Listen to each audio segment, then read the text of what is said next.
வார்த்தை கேட்கிற அற்புதமான இந்த நேரத்துக்கு வந்திருக்கிறோம். ஆண்டவர் எங்களோடு பேசுவீராக, நம்முடைய வார்த்தைகளை அனுப்பி தருவீராக. தேவரீர் நம்முடைய சத்தத்தை நாங்கள் கேட்கட்டும். எங்கள் இருதயங்களை பக்கமாய் திருப்புகிறோம். எங்களோடு ஆண்டவர் பேசுவீராக. இயேசுவின் நாமத்தில் பிதாவே, ஆமேன், ஆமேன், ஆமேன். என்னாகமத்தின் புஸ்தகம் 3ஆம் அதிகாரத்தை எல்லாரும் எடுத்துக்கொள்ளலாம். என்னாகமத்தின் புஸ்தகம் 3ஆம் அதிகாரத்தை எடுத்துக்கொள்ளுவோம்.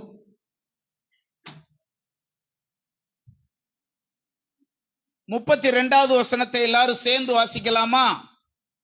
என்னாகமத்தின் புஸ்தகம் 3வது அதிகாரம் 32வது வசனத்தை நாம் எல்லாரும் இணைந்து நாம் வாசிக்க போகிறோம். வாசிக்கலாம். ஆசாரியனாகிய ஆரோனின் குமாரன் எலெயாசார் என்பவன் லேவியருடைய தலைவர்களுக்கு தலைவனாய் பரிசுத்த ஸ்தலத்தை காவல் காக்கிறவர்களுக்கு விசாரிப்புக்காரனாய் இருக்க வேண்டும். ஒரு மனுஷனை குறித்து தேவனுடைய திட்டத்தை இந்த வசனத்திலே படிக்கிறோம். அந்த மனுஷனுடைய பெயர் இங்கே சொல்லப்பட்டிருக்கிறது. அவங்க அப்பா பேரும் இங்கே சொல்லப்பட்டிருக்கிறது. இந்த மனிதனை குறித்து தான் சில காரியங்களை இன்றைக்கு நான் உங்களோடு பகிர்ந்து கொள்ள போகிறேன். நம்முடைய வாழ்க்கைக்கு, ஆவிக்குரிய வாழ்க்கைக்கு முன்மாதிரியாயிருந்த ஒரு மனிதனை குறித்து ஆண்டவர் நம்மத்திலே அவனை நிறுத்தி, இவன் பாருங்க, இவன் எப்படிப்பட்டவனா இருந்தா, இவனுடைய ஜீவியம் எப்படி இருந்துச்சு, இவனுடைய ஊழியம் எப்படி இருந்துச்சு, இவனை நான் எங்க கொண்டு வந்து நிறுத்தி இருக்கேன் என்பதை நமக்கு காட்டும்படி ஆண்டவர் விரும்புகிறார். எனவே இந்த மனிதனை குறித்து உங்களோடு இந்த வாரத்திலே சில காரியங்களை பகிர்ந்து கொள்ளும்படியாக விரும்புகிறேன். இந்த மனிதனுடைய பேர் என்ன? எல்லாரும் சத்தமா சொல்லுப்பா. எலெயாசார் என்பவன். இவங்க அப்பா பேர் என்ன? ஆரோனுடைய குமாரன் எலெயாசார் என்பவன். இவனை குறித்து ஆண்டவர் ஒரு திட்டத்தை வைத்திருந்தார். இந்த திட்டம் இங்கே சொல்லப்பட்டிருக்கிறது. அவனை தலைவனாய் அப்படின்னு சொல்லாம தலைவர்களுக்கு தலைவனாய், தலைவர்கள் எல்லாவற்றுக்கும் தலைவனாய், பரிசுத்த ஸ்தலத்தை காவல் காக்கிறவர்களாய் இருக்கிறவர்களுக்கு விசாரிப்புக்காரனாய் இருக்கும்படி தேவன் இவனை தெரிந்து கொண்டு அபிஷேகித்தார். ஒரு மனிதனை குறித்து தேவனுடைய திட்டம் இது. தலைவனாய் ஏற்படுத்தப்படுவது என்பது சிறப்பானது. ஆனால் இவனை தலைவர்களுக்கு தலைவனாய் தேவன் ஏற்படுத்தினார் என்றால் இவன் சாதாரணமான ஒரு ஆள் கிடையாது. இவனுடைய ஜீவியம் சாதாரணமா கண்டிப்பா இருந்திருக்காது. ஒரு விசேஷமான ஸ்பெஷலான ஒரு மனிதனாய் இவன் இருந்ததுனாலதான் இந்த மனிதனை தலைவனாய் அல்ல, தலைவர்களுக்கு தலைவனாய் தேவன் உயர்த்தி இவனை மேன்மைப்படுத்தினார். இவனுடைய பெயர் எலெயாசார். எல்லாரும் சொல்லுங்க, எலெயாசார். சில வருடங்களுக்கு முன்னாடி, போன வருஷம் நினைக்கிறேன், ஒரு மனிதனை குறித்து பிரசங்கித்தேன். அவன் எலியேசர். அவன் பேரு, அவன் யார்? அவன் ஆபிரகாமுடைய வேலைக்காரன். அவனை குறித்து ஆதியாகமம் 15ஆம் அதிகாரம் 2ஆம் வசனத்துல போட்டிருக்கு. 15:2 அந்த மனுஷனை குறித்து அங்க போட்டிருக்கு. அவன் பேரு எலியேசர். இவன் அல்ல அவன். அவன் வேற, இவன் வேற. ரெண்டு பேரும் வாழ்ந்த காலத்திற்கான வித்தியாசம் 450 ஆண்டுகள் வித்தியாசத்திலே வாழ்ந்தவர்கள். அவன் ஆபிரகாமின் காலத்திலே வாழ்ந்தவன், இவன் மோசையின் காலத்திலே வாழ்ந்தவன். ரெண்டு பேருக்கு இருக்கிற வித்தியாசம் இருக்கு பாத்தீங்களா? இது 450 ஆண்டு கால வித்தியாசம் இது. ஆகவே இந்த ரெண்டு பேரையும் நீங்க குழப்பிக்கிற கூடாது. ரெண்டு பேரும் ஒரே மாதிரியே இருக்கும், ஆனா ரெண்டு பேரும் ஒருவர் அல்ல. அவன் வேற ஆளு, இவன் வேற ஆளு. அவன் ஆபிரகாமுடைய வேலைக்காரன், இவன் ஆரோனுடைய குமாரன். அப்படித்தானே போட்டிருக்கு. ஆசாரியன் ஆகிய ஆரோனின் குமாரன் எலெயாசார் என்பவன் அப்படின்னு போட்டிருக்கு. இவன் ஆரோனுடைய 3வது குமாரன். ஆரோனுக்கு 4 பிள்ளைகள். அவங்க குடும்ப வரலாறு 6ஆம் அதிகாரத்துக்கு நாம வரணும். யாத்ராகம புஸ்தகம் 6ஆம் அதிகாரம் 23வது வசனத்திலே அவங்க குடும்ப வரலாறு சொல்லப்பட்டிருக்கிறதை கவனிக்கலாம். ஆசாரியனாகிய, வாசிங்க அந்த வசனத்தை, 6:23 பாருங்க. ஆரோன் அம்மினதாபின் குமாரத்தையும் நகசோனின் சகோதரியும் ஆகிய எலிசாபாலை விவாகம் பண்ணினான். இவள் அவனுக்கு நாதாபையும் அபியுவையும் எலெயாசாரையும் இத்தாமாரையும் பெற்றாள். இதுதான் அவங்களுடைய குடும்ப வரலாறு. இந்த ஒரு குடும்பத்தை பத்தி போட்டிருக்கு. ஆரோன், அவனுடைய மனைவியை பத்தி போட்டிருக்கு எலிசாபால். இவர்களுக்கு இருந்த 4 பிள்ளைகளை குறித்து இங்க போட்டிருக்கு. அதுல வரிசையா போட்டிருக்கு. மூத்தவன் நாதாப், 2வது அபி, 3வது எலெயாசார், 4வது இத்தாமார்.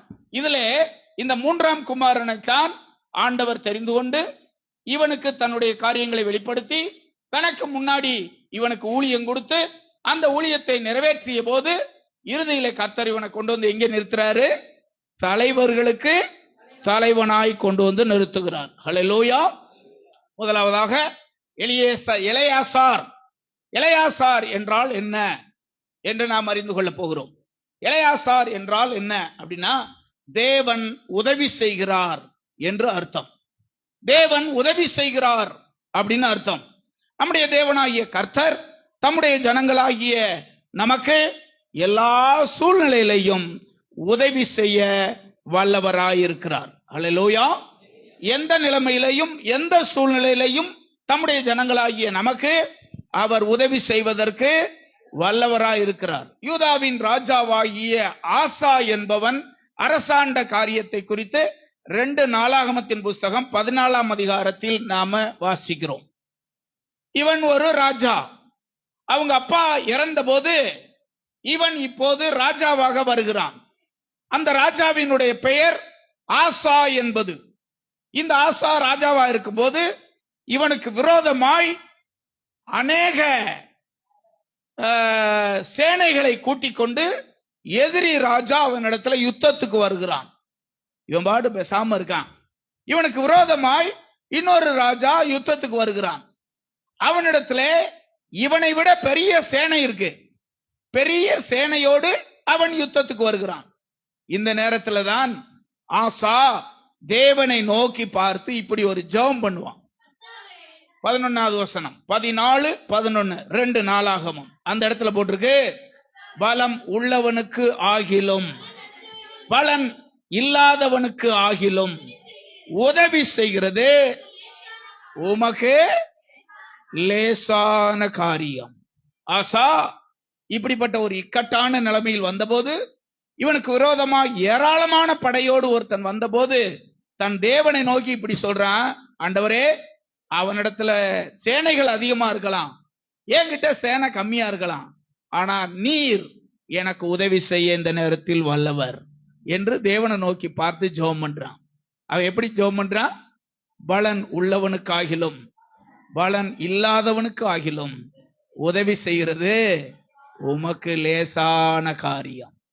உங்கள் ஒவ்வொருவரையும் பார்த்து ஆண்டவர் சொல்லுவது, நீங்க எந்த நிலைமையில இருந்தாலும், எந்த சூழ்நிலையில இருந்தாலும், கைவிடப்பட்ட ஒரு நிலைமையில இருந்தாலும், தேவை கொஞ்சமோ பெருசாவோ இருந்தாலும், உங்களுக்கு உதவி செய்வது என் ஆண்டவருக்கு லேசான ஒரு காரியம். ஹல்லேலூயா. லேசான காரியம்.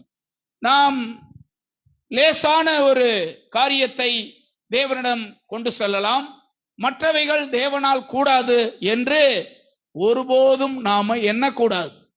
நீங்களும் நானும் ஆராதிக்கிற நம்முடைய ஆண்டவர் நம்முடைய ஜனமாகிய நமக்கு எல்லா நேரத்திலேயும் எல்லாவற்றிலேயும் உதவி செய்வதற்கு ஆண்டவர் வல்லவராக இருக்கிறார். ஹல்லேலூயா. அவருடைய குணாதிசயமே மற்றவர்களுக்கு உதவி செய்வது. தேவனுடைய குணாதிசயம் உதவி செய்வது. இதை குறித்து அப்போஸ்தலனாகிய பவுல் எபிரேயர் நிருபம் 2ஆம் அதிகாரம் 16ஆம் வசனத்திலே இப்படி சொல்கிறார். 2ஆம் அதிகாரம் 16ஆம் வசனத்திலே இப்படி நாம வாசிக்கிறோம். அந்த வசனத்திலே வீழ்ச்சி அடைந்து போன 2 பிரிவினரை குறித்து நாம வாசிக்கலாம். 2 குழுவினர் அல்லது 2 பிரிவினர். இந்த 2 பிரிவினர் யார் அப்படின்னா, ஒன்று தேவதூதர்கள், வீழ்ந்து போன தேவதூதர்கள். இன்னொன்று வீழ்ந்து போன ஆபிரகாமின் சந்ததியாகிய மனுக்குலம், ஆதாமின் சந்ததி அல்லது ஆபிரகாமின் சந்ததி. இந்த 2 காரியங்கள் விழுந்து போனார்கள். அந்த பாவம் செய்த தூதர்கள் தேவ சமூகத்தை விட்டு தள்ளப்பட்டதுனால அவர்கள் வீழ்ந்து போனார்களா? வீழ்ந்து போனார்கள். அடுத்து ஆதாம் ஏவாள் பாவம் செய்தபடினாலே அவர்களும் வீழ்ச்சி அடைந்து தோட்டத்தை விட்டு வெளியேற்றப்பட்டார்களா? அவர்களும் வீழ்ச்சி அடைந்தவர்கள். இப்ப 2 பேர் விழுந்துட்டாங்க. தேவன் யாருக்கு கை கொடுத்தார்னு போட்டிருக்கு? தேவ தூதருக்கு கை கொடாமல் வீழ்ந்து போன மனுக்குலத்திற்கு அவர் கை கொடுத்தார். அவர் கை கொடுத்ததுனாலதான் நீங்களும் நானும் இந்த இடத்துல வந்து உட்கார்ந்து இருக்கோம். அவர் கை கொடாவிட்டால் இந்த இடத்துக்கு நம்ம கண்டிப்பா என்ன செய்ய முடியாது? உதவி செய்ய வந்திருக்க முடியாது. தேவனாகிய கர்த்தர் வீழ்ந்து போன தேவ தூதர்களுக்கு கை கொடாமல் வீழ்ந்து போன மனுக்குலத்துக்கு கை கொடுத்து நம்மை தூக்கி எடுத்து ரட்சித்து கழுவி பரிசுத்தப்படுத்தி அவருடைய வீட்டில் கொண்டு வந்து நம்மை வைத்திருக்கிறார். எந்த நிலைமையிலேயும் தேவன் உதவி செய்ய வல்லவர். இப்பொழுது என்னோடு கூட மார்க் 9ஆம் அதிகாரத்தை திருப்பிக் கொள்ளுங்கள். இந்த 9ஆம் அதிகாரத்திலே தன் மகனுடைய பிசாசின் பிடியிலிருந்து காப்பதற்காக இயேசுவிடம் ஒருவன் உதவி கேட்கிறான். ஆண்டவரே, என் மகனை எப்படியாவது காப்பாற்றும் என்று ஒருவன் உதவி கேட்கிறான். அது மார்க்கு சுவிசேஷம் 9ஆம் அதிகாரம் 22வது வசனத்துல போட்டிருக்கு. அவன் தேவனிடத்துல வந்து கர்த்தரிடத்துல வந்து ஒரு பெரிய உதவி கேட்கிறான். அவன் என்ன சொல்லி உதவி கேட்கிறான்? தன்னுடைய மகனை குறித்து, இவனை கொல்லும்படிக்கு அது அநேக தரம் தீயிலும் தண்ணீரிலும் தள்ளுகிறது. நீர் ஏதாயிலும் செய்யக்கூடுமானால் எங்கள் மேல் மனது இறங்கி எங்களுக்கு உதவி செய்யும் ஆண்டவரே. இப்படிப்பட்ட சூழ்நிலையில் தேவனிடம் வந்து ஒருவன் உதவி கேட்கிறான். தன்னுடைய குறைய சொல்றான். தன்னுடைய பிள்ளைக்காக தேவனிடத்துல வந்து கேட்கிறான். அவன்கிட்ட இருக்கிற அந்த அசுத்தாவி அவனை என்ன செய்துன்றதையும் சொல்றான். அநேக தரம் எப்படியாவது தீயில தள்ளி கொன்றணும் அப்படின்னு நினைக்குது. அநேக தரம் தண்ணியில விழுந்து விழ வச்சு எப்படியாவது உன்னை கொன்றணும்னு நினைக்குது. ஆண்டவரே, எப்படியாவது என்னுடைய மகனுக்கு உதவி செய்யும். அந்த பகுதியிலே உதவி என்ற வார்த்தை 2 முறை வருது, 2 தரம் வருது. ஒன்று, என் மனைவிக்கு என் மகனுக்கு உதவி செய்யும். இன்னொன்னு சில வசனங்கள் கீழே தாண்டி நாம பார்க்கும்போது, அல்லது 24ஆம் வசனத்துல பார்த்தா அங்கே சொல்லப்பட்டிருக்கிறது, ஆண்டவரே என் அபிசுவாசம் நீங்கும்படி எனக்கு உதவி செய்யும். என் மகனுக்கு உதவி செய்யும், எனக்கு உதவி செய்யும். இப்படிப்பட்ட இந்த கோரிக்கையை அந்த மனிதன் வைத்தான் அல்லவா? ஆண்டவர் அவனுக்கும் உதவி செய்தார், அவன் மகனுக்கும் உதவி செய்தார். நாம் ஆராதிக்கிற நம்முடைய ஆண்டவர் நமக்கு உதவி செய்ய வல்லவராய் இருக்கிறார். ரோமர் 8ஆம் அதிகாரம் 26வது வசனத்தில் நாம் வாசிக்கிறோம். ரோமர் 8:26 அந்தப்படி ஆவியானவரும் நம்முடைய பலவீனங்களில் நமக்கு உதவி செய்ய வல்லவராய் இருக்கிறார். நாம் சுவிசேஷத்திலே படித்தோம், இயேசு உதவி செய்தார். ரோமர்லே இப்படி சொல்லப்பட்டிருக்கிறது, பரிசுத்த ஆவியானவர் உதவி செய்கிறார். இந்த 3 இடத்திலே நம்ம பார்க்கும்போது, ஆதியிலே நம்ம பார்த்தோம், அங்கே அந்த ஆசா ராஜாவுக்கு தேவன் உதவினார், பிதாவாகிய தேவன் உதவினார். இந்த பிசாசு பிடித்த மனிதனுக்கு இயேசு கிறிஸ்து உதவினார். புதிய ஏற்பாட்டிலே வரும்போது பரிசுத்த ஆவியானவர் உதவி செய்கிறார். நாம் ஆராதிக்கிற நம்முடைய பிதா, குமாரன், பரிசுத்த ஆவியாகிய நம்முடைய தேவன் எல்லா நேரத்திலேயும் எல்லா சூழ்நிலையிலையும் நீங்களும் நானும் தத்தளிக்கிற நேரத்திலே நமக்கு உதவி செய்து தம்முடைய மகிமையை வெளிப்படுத்துவதற்கு ஆண்டவர் வல்லவர். ஹல்லேலூயா. எபிரேயர் நிருபம் 2ஆம் அதிகாரத்துக்கு மீண்டுமாய் நாம் வரலாம். வசனம் 18வது வசனத்திலே இப்படி சொல்லப்பட்டிருக்கிறது, ஆதலால் அவர் தாமே சோதிக்கப்பட்டு பாடுபட்டதினாலே அவர் சோதிக்கப்படுகிறவர்களுக்கு உதவி செய்ய வல்லவர். உதவி செய்வதற்கு வல்லவர். சோதிக்கப்படுகிற நமக்கு உதவி செய்ய அவர் வல்லவர். எந்த விதமான சோதனையில் நீங்கள் இருந்தாலும், எந்த விதமான சூழ்நிலையில் நீங்கள் அவரை நோக்கி பார்த்தாலும், அவர் எப்படியும் உங்களுக்கு உதவி செய்வதற்கு ஆண்டவர் வல்லமையுள்ள ஒரு தேவனவர். ஹல்லேலூயா.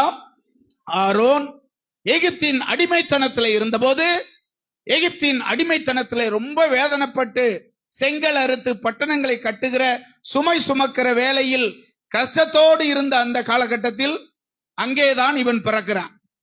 இவன் எங்கே பிறந்தவன்? எகிப்திலே பிறந்தவன். ஆரோனுடைய 3வது குமாரன். ஒரு நம்பிக்கையோடு ஒரு விசுவாசத்தோடு அவன் அந்த கஷ்டமான சூழ்நிலையில் இந்த பேரை வச்சான். என் ஆண்டவர் எப்படியும் எனக்கு உதவி செய்வார், என் ஆண்டவர் எப்படியும் எனக்கு உதவி செய்ய வல்லவர் என்ற விசுவாசத்தோடு வைத்தான். இவன் விசுவாசம் வீண் போகவில்லை. இவன் பிறந்ததற்கு பிற்பாடு ஆண்டவர் அவனுக்கு உதவி செய்தார். எகிப்திலிருந்து, அடிமைத்தனத்திலிருந்து அவன் அங்கிருந்து வெளியே புறப்பட்டு வருவதற்கு ஆண்டவர் கிருபை பாராட்டினார். அல்லேலூயா. நாம் ஆராதிக்கிற ஆண்டவர் எல்லா நேரத்திலையும் எல்லா சூழ்நிலையிலையும் நமக்கு உதவி செய்வதற்கு ஆண்டவர் வல்லவர். இரண்டாவது குறிப்பு, யாத்ராகமத்தின் புஸ்தகம் 28ஆம் அதிகாரம் முதல் வசனத்தை வாசிக்கலாம். யாத்ராகமத்தின் புஸ்தகம் 2ஆம் அதிகாரம் 28ஆம் அதிகாரம் முதல் வசனம்.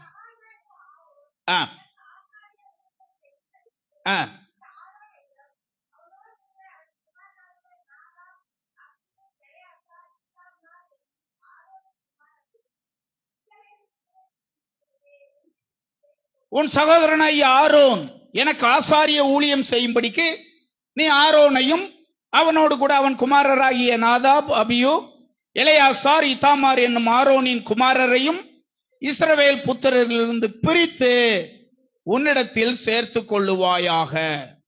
அதுல போருங்க, இஸ்ரவேல் புத்திரரிலிருந்து பிரித்து, அதுதான் அதுங்க முக்கியமான கவனிக்க வேண்டிய பாயிண்ட். பிரித்து. தேவன் உனக்கு உதவி செய்ய வேண்டும் என்று விருப்பம் உள்ளவராய் வல்லமையுள்ளவராய் இருக்கிறார். தேவன் உனக்கு உதவி செய்ய வேண்டுமானால் இவ்வுலகத்தில் வாழ்கிற காலத்திலேயே ஒரு பிரித்தெடுக்கப்பட்ட ஜீவியம் உனக்கு அவசியம். ஒரு பிரித்தெடுக்கப்பட்ட வாழ்வு உனக்கு அவசியம். முழு இஸ்ரவேல் ஜனங்களும் அவர்களை ரட்சித்தவரும் அவர்களை எகிப்திலிருந்து கொண்டு வந்தவரும் அவர்தான். ஆனா இப்ப ஆண்டவர் திடீர்னு என்ன சொல்றாரு, அவங்கள்ட்ட இருந்து இவங்களை மட்டும் என்ன செஞ்சிரு, பிரித்து எடுத்து விடு. இன்னும் ஆழமாக சொன்னால் இந்த சபையில் இருக்கிற எல்லாரும் மொத்த விசுவாசிகள் இதுல இருந்து ஒரு ஸ்பெஷலான காரியத்திற்காக நீங்கள் எல்லாரும் பிரித்திருக்க வேண்டும் அல்லது பிரிந்திருக்க வேண்டும் என்று ஆண்டவர் விரும்புகிறார். இவைகளே பிரிந்திருக்க வேண்டும் என்று ஆண்டவர் விரும்புகிறார். அப்படி என்றால் என்ன? எல்லாரும் அவருடைய சபைதானே, எல்லாரும் நம்முடைய ஆண்டவருடைய சபைதானே. இதுக்குள்ள என்ன பிரிவினை? முழு இஸ்ரவேல் ஜனங்களிடமிருந்து ஒரு குறிப்பிட்ட ஆட்களை கவனித்து பேரை சொல்லி அதுல இருந்து அவங்களை பிரிச்சு வை அப்படின்னு சொல்லுகிறது உண்மையானால், இந்த சபைக்குள்ளாயும் நாம் ஒரு பிரித்தெடுக்கப்பட்ட தேவ பிள்ளைகளாய், விசேஷமான தேவ பிள்ளைகளாய், மற்றவர்களை போல அல்லாத தேவ பிள்ளைகளாய், தேவனுக்காக பிரித்தெடுக்கப்பட்டவர்களாய் இருக்க வேண்டும் என்று ஆண்டவர் விரும்புகிறார். சபையிலே, ஆதி சபையிலே அல்லது பழைய ஏற்பாட்டு சபையிலே எப்படிப்பட்டவர்கள் எல்லாரும் இருந்தார்கள் என்பதை நாம் அறிந்து கொள்வதற்கு என்னாகமம் 16ஆம் அதிகாரத்துக்கு நாம் வர வேண்டும். அங்கே எப்படிப்பட்டவர்கள் இருந்தார்கள் அப்படின்னா, மோசேக்கும் ஆரோனுக்கும் விரோதமாக பேசிய 3 முக்கியமான நபர்களை குறித்து நாம் என்னாகமம் 16ஆம் அதிகாரத்தில் படிக்கிறோம். இவர்கள் யார் யார்? 24வது வசனத்துல பார்க்கிறோம் நாம. அவர்கள் கோராகு, அவர்கள் தாத்தான், அவர்கள் அபிராம். இந்த 3 பேரை குறித்து ஸ்பெஷலா சொல்லி இருக்கு. இவர்களோடு சிலர் சேர்ந்து கொண்டார்கள். இவங்க தான் மோசேக்கு விரோதமாய் வந்து நிக்கிறாங்க. இப்ப மோசேக்கு விரோதமாய் வந்து நீ சொல்ற கட்டளைகள்லாம் நாங்க என்ன செய்ய முடியாது, செய்ய முடியாது அப்படின்னு திடீர்னு மோசேக்கு ஆரோனுக்கு விரோதமாய் அவர்கள் விரோதமா பேசுறாங்க. அப்படி என்ன அவங்க பேசினாங்க? 13ஆம் வசனத்தை பாருங்க, என்ன பேசினாங்கன்னு பாருங்க. இந்த வனாந்தரத்திலே எங்களை கொன்று போடும்படி பாலும் தேனும் ஓடுகிற தேசத்திலிருந்து எங்களை கொண்டு வந்தது அற்ப காரியமோ? இவங்க என்ன சொல்றாங்க? கொஞ்சம் விளங்குனவங்க சொல்லுங்க யாராவது. இந்த வனாந்தரத்துல எங்களை கொன்று போடும்படியாக அவங்க எதை தெரியுமா பாலும் தேனும் ஓடுற தேசம் சொல்றாங்க? இந்த வனாந்தரத்தை பார்த்துட்டு எகிப்தே எப்படிப்பட்டதா இருந்துச்சு, அதுவே பாலும் தேனும் ஓடுற தேசம் மாதிரி இருந்துச்சு.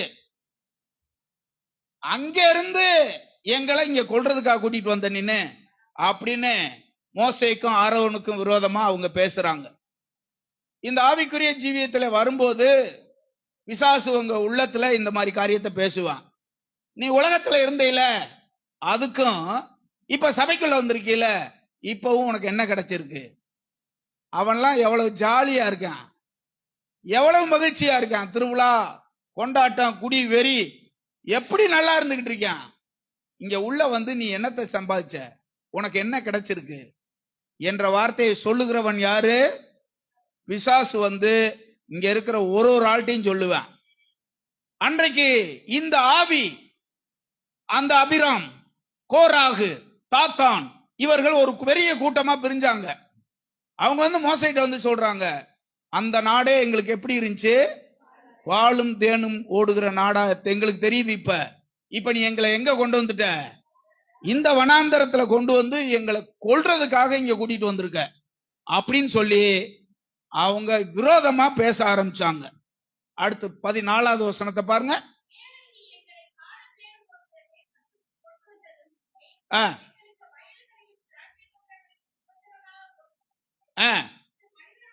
இந்த மனிதருடைய கண்களை பிடுங்க பார்க்கிறாயோ, நாங்கள் வரமாட்டோம் உன் கூட அப்படின்னு மோசேக்கும் ஆரோனுக்கு விரோதமாய் எதிர்த்து பேசிய இந்த கூட்டம் எங்க இருந்த கூட்டம் சொல்லுங்க?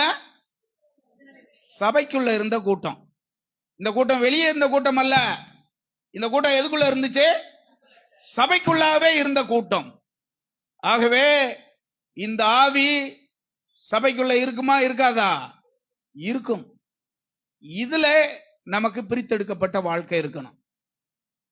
சிலர் வீழ்ந்து போகலாம், சிலர் இப்படிப்பட்டவங்களா இருக்கலாம். சபைக்குள்ளே வந்தும் சிலர் சண்டையை விடாத ஆளா இருக்கலாம். சபைக்குள்ளே வந்தும் சில கட்ட காரியங்களை தொடரலாம். சபைக்குள்ளே வந்தும் தேவனுக்கு பிரியமில்லாத காரியங்களை செய்யறவங்களா இருக்கலாம். அவர்களை விட்டு நம்மளை காத்துக்கொள்ளணும்னு போட்டிருக்கு. அவர்களை விட்டு ஒன்னு என்ன செஞ்சுக்க, காத்துக்கொள்ள வேண்டும் அப்படின்னு தான் அங்கே போட்டிருக்கு. இவர்கள் யார்? எகிப்திலிருந்து விடுதலையானவர்கள், செங்கடலை தாண்டியவர்கள். இவர்கள் மன்னாவை சாப்பிட்டவங்க. இவங்க எல்லா நன்மையும் அனுபவிச்சவங்க தான். ஆனா தங்கள் வாழ்க்கையில வருகிற இந்த வனாந்தரத்தை பார்த்த உடனே அவங்களுக்குள்ள ஒரு ஆவி கிரியை செய்து, எதிர்ப்பின் ஆவி. இது சரி கிடையாது, இதுல வந்து எனக்கு என்ன கிடைச்சிருக்கு, ஒண்ணுமே எனக்கு கிடைக்கல என்ற சத்துருவின் கிரியைக்கு அவர்கள் இடம் கொடுத்தாங்க. இப்பொழுது மோசே இதை கேட்ட உடனே பைபிள் அந்த அதிகாரத்தில் போட்டிருக்கு, முகங்குப்புற விழுந்தான். இதை கேட்ட உடனே அவனுக்கு என்ன செய்யறனே தெரியல. இப்படியெல்லாம் ஏத்து பேசுறாங்களே ஆண்டவரே, உம்முடைய கட்டளையை வந்து நான் சொன்னேன், அதெல்லாம் நான் கடைபிடிக்க முடியாதுன்னு சொல்லி இப்படி சொல்றாங்களே ஆண்டவரே என்று சொல்லி மோசே முகங்குப்புற விழுந்தான். அவனால இப்ப என்ன செய்யறனே தெரியல. அப்படி அவன் செய்தான். இவர்களுடைய முடிவு என்ன? ஆண்டவர் சொன்னாரு, யோப்பா அவங்களுடைய கூடாரத்தை விட்டு எல்லாரும் விலகி போயிருங்க. அந்த முழு அதிகாரத்தை படிச்சு பார்த்தீங்க தெரியும். அவங்க கூடாரம், அவங்க குடியிருக்கிற அந்த இடத்துக்கு பக்கத்துல, அவங்க கூடாரம் போட்டிருக்கிற இடத்துல நீங்க யாருமே போகாதீங்க, நீங்க எல்லாரும் பிரிஞ்சு வந்துருங்க. அவங்க எல்லாரும், ஆரோனும் மோசேயும் மற்ற இஸ்ரவேலரும் அவங்க இருந்த அந்த கூடாரத்தை விட்டு பிரிஞ்சு இப்படி வந்துட்டாங்க. நடந்தது என்ன? வசனம் 31, 32, 33. இப்போ மோசே ஜனங்களை பார்த்து எல்லாத்தையும் சொல்லிட்டான், இந்த இடத்தை விட்டு எல்லாரும் நீங்க போயிருங்க. தேவன் மோசேட்ட சொல்லிட்டாரு, ஒரு காரியத்தை நான் செய்ய போறேன், அவனுக்கு உனக்கு விரோதமாகவும் என் கட்டளையை கீழ்ப்படியாமலும் இப்படி இருக்கிறவனுக்கு விரோதமாய் நான் ஒரு காரியத்தை செய்ய போறேன். எல்லாரும் விலகி போங்க. எல்லாரும் விலகி போனாங்க. நடந்தது என்னன்னு அங்க போட்டிருக்கு, அவர்கள் நின்ற இடம் பூமி 2ஆக பிளந்து அவனும் அவன் குடும்பமும் அவன் கூட்டமும் அவன் கூடாரமும் அப்படியே பூமிக்குள்ள என்ன செஞ்சாங்க, போயிட்டாங்க. யார் இவர்கள்? தேவனுடைய சுத்தத்துக்கு விரோதமாய் செயல்பட்ட சபைக்குள்ள இருந்தவங்க. புறஜாதியார் கிடையாது, தேவனுடைய சுத்தத்துக்கு விரோதமாய் செயல்பட்ட சபைக்குள்ளே இருந்தவர்கள். நம்முடைய கிரியைகளை நாம் சீர்தூக்கி பார்க்கணும். நாமும் வேறுபட்ட ஜீவியம் செய்யாவிட்டால், கர்த்தர் செய்தால் அது பயங்கரமா இருக்கும். நாம கர்த்தருடைய சத்தத்தை கேட்டு ஒரு வேறுபட்ட ஜீவியம் நமக்கு இராவிட்டால் நம்முடைய வாழ்க்கையில ஆண்டவர் செய்கிற காரியங்களை நாம தாங்க முடியாது.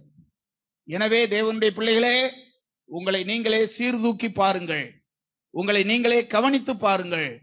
என்னிடத்திலே வேறுபட்ட ஜீவியம் இருக்கிறதா? நான் இந்த உலகத்தை விட்டு வேறு பிரிக்கப்பட்டிருக்கேனா? மாம்சத்தின் கிரியைகள் ஏதாவது என்கிட்ட இருக்கா? தேவனுக்கு பிரியமில்லாத காரியங்கள் என்கிட்ட எதுவும் இருக்கா? அவர் வெறுக்கிற ஏதாவது காரியம் என்கிட்ட இருக்கா? இது எல்லாத்தையும் பார்த்துட்டு, தம்பி என் முகத்தை பாரு, எல்லாரும் யாருக்கு இல்லை என்ன செல்போனாப்பா, என்னப்பா அது, யாரும் எல்லாரும் முகத்தை பாரு, அப்பதான் பிரசங்கம் புரியும். எல்லாரும் முகத்தை பாருங்க. வேறுபட்ட ஜீவியம் என்கிட்ட இருக்கான்னு என்ன செய்யணும்? கவனிக்கணும். வேறுபட்ட ஜீவியம் என்கிட்ட இருக்கான்னு பார்க்கணும். இப்படி பார்த்து நம்மை நாமே சிந்தித்து பார்த்து தேவனுடைய சித்தத்துக்கு உன்னை ஒப்பு கொடுக்கணும்.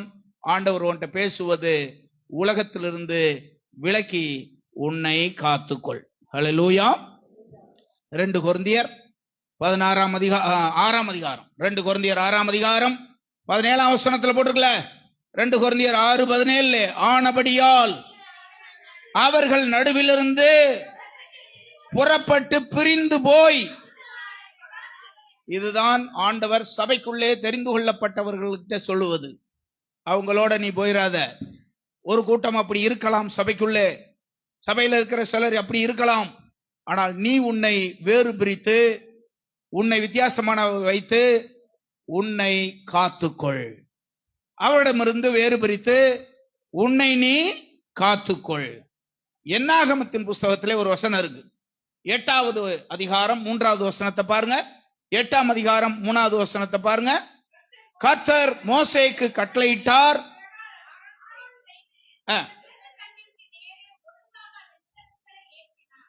8ஆம் அதிகாரம் எடுங்க. என்னாகமத்தின் புஸ்தகமா 2 கொரிந்தியர் 6:17 நம்ம பார்த்தோம் அல்லவா?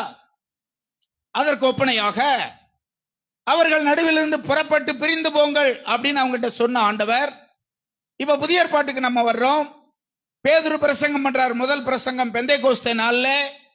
அப்பொழுதும் கூட அவர் சொன்னது என்ன? நீங்கள் இவர்கள் நடுவிலிருந்து புறப்பட்டு போய் பிரிந்து போய் உங்களை காத்து கொள்ளுங்கள். அப்படிதான் அவர் பிரசங்கம் பண்ணார். இவர்கள் நடுவிலிருந்து புறப்பட்டு போய் உங்களை நீங்கள் காத்து கொள்ளுங்கள். அப்படி புறப்பட்டு போகாமல் உலகத்தோடும் மாம்சத்தோடும் உலகத்தின் பல காரியங்களோடும் நாம இருந்து கொண்டு சபைக்கு வந்து கொண்டிருந்தாலும் அதுல ஒரு பிரயோஜனமும் ஒரு ஆசீர்வாதமும் உங்களுக்கு இல்லாமல் போயிடும். ஹல்லேலூயா. ஆரோனும்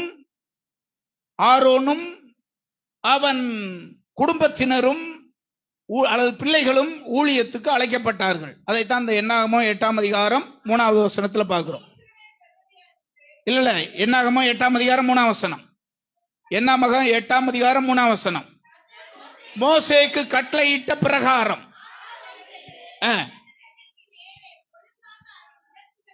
இந்த வேலையை செய்யும்படியாக ஆண்டவர் இவர்களை பிரித்தெடுக்கிறார். இவர்கள் தேவனாலே அழைக்கப்பட்டார்கள். இரண்டாவதாக யாத்ராகமம் 28ஆம் அதிகாரம் 1 வசனத்தில் படிக்கிறோம். அவனையும் அவன் குடும்பத்தையும் பிள்ளைகளையும் எனக்கு ஊழியம் செய்யும்படி அவர்களை அழைப்பாயாக. அவர்கள் நடுவிலிருந்து பிரித்தெடுத்து அவர்களை ஊழியத்துக்கு ஏற்படுத்து. அப்படிதான் மோசேட்ட ஆண்டவர் சொன்னார். இப்போ ஆரோன் பிரித்தெடுக்கப்பட்டான். நாதாப், அபியூ, எலியாசார், இத்தாமார் இவங்கெல்லாம் பிரித்தெடுக்கப்பட்டு ஊழியத்துக்கு வந்துட்டாங்க. இப்போ இதுல 2 பேரை குறித்து பைபிள்ல ஒரு இடத்துல போட்டிருக்கு. யார் 2 பேர் தெரியுமா? அந்த முதல்ல இருக்கிற 2 பேர் நாதாப், அபியூ இவர்களை குறித்து. இந்த 2 பேரு அந்நிய அக்கினியை கொண்டு வந்து தேவனுடைய சமூகத்திலே காட்டினார்கள். நடந்தது என்ன சொல்லுங்க தெரிஞ்சவங்க? தேவனுடைய சன்னிதானத்தில் அவர்கள் செத்தார்கள் அப்படின்னு என்னாகமம் 10ஆம் அதிகாரத்தில் போட்டிருக்கு. என்னாம் அதிகாரம் 10ஆம் அதிகாரம் 1-2 வசனத்தில் நம்ம பார்த்தோம்னா, தேவனாலே அழைக்கப்பட்டவங்க தான் இவங்கெல்லாம். இப்படி அழைக்கப்பட்ட இவர்கள் தேவனுடைய கட்டளைக்கு விரோதமா அந்நிய அக்கினியை கொண்டு வந்ததுனாலே தேவனால் அடிக்கப்பட்டு அவர்கள் அங்கேயே செத்தார்கள் அப்படின்னு நம்ம பார்க்கிறோம். 10ஆம் அதிகாரம் 1ஆம் வசனம் 2ஆம் வசனத்தை பாருங்க. வாசிப்பா. சொல்லு. லேவியராகமம் என்ன சொன்னேன் இப்ப நானு? என்ன லேவியராகமம்.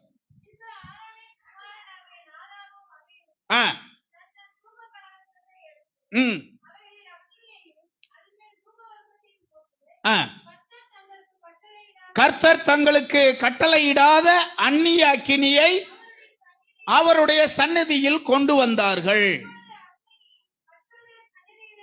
புறப்பட்டு பட்சித்தது.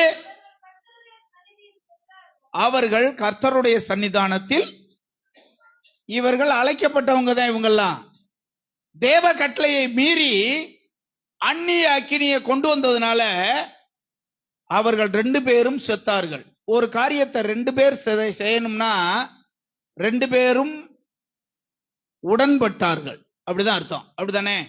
ஒரு தேவனுடைய கட்டளையை மீறுவதற்கு 2 பேர் ஒரே மாதிரி செஞ்சாங்கன்னா என்ன அர்த்தம்? இருவர் ஒருமனப்பட்டார்கள். ஏப்பா இப்படி செய்யலாம்னு இவன் அவன்கிட்ட சொல்லியிருப்பான், அவன் அதுக்கு ஓகே சொல்லியிருப்பான். இவங்க 2 பேரும் சேர்ந்து தேவ கட்டளையை மீறினதுனாலே தேவனால் அடிக்கப்பட்டாங்க. இவர்கள் யார் அப்படின்னா, ஆசரிப்பு கூடாரத்திலே தேவனுடைய சன்னிதானத்திலே ஊழியம் செய்கிற ஆசாரியர்கள் இவங்க. ஆனா இதுக்கு பக்கத்துல தான் எலியாசார் ஊழியம் பண்ணிக்கிட்டு இருக்கான். ஒருவேளை இவன்ட்டையும் அவங்க சொல்லியிருப்பாங்க இப்படி செய்யலாம்னு. இவன் என்ன சொல்லியிருப்பான்னு நீங்க நினைக்கிறீங்க? ஏப்பா நான் அதை செய்ய மாட்டேன், நீங்க வேணா செஞ்சுக்கோங்க, அப்படிலாம் செய்யக்கூடாதுப்பா, தேவனுடைய கட்டளை அது அல்ல, தேவனுடைய கட்டளை அது அல்ல, நான் தேவ கட்டளையை தான் நிறைவேற்றுவேன் அப்படின்னு அவன் சொல்லியிருப்பான்.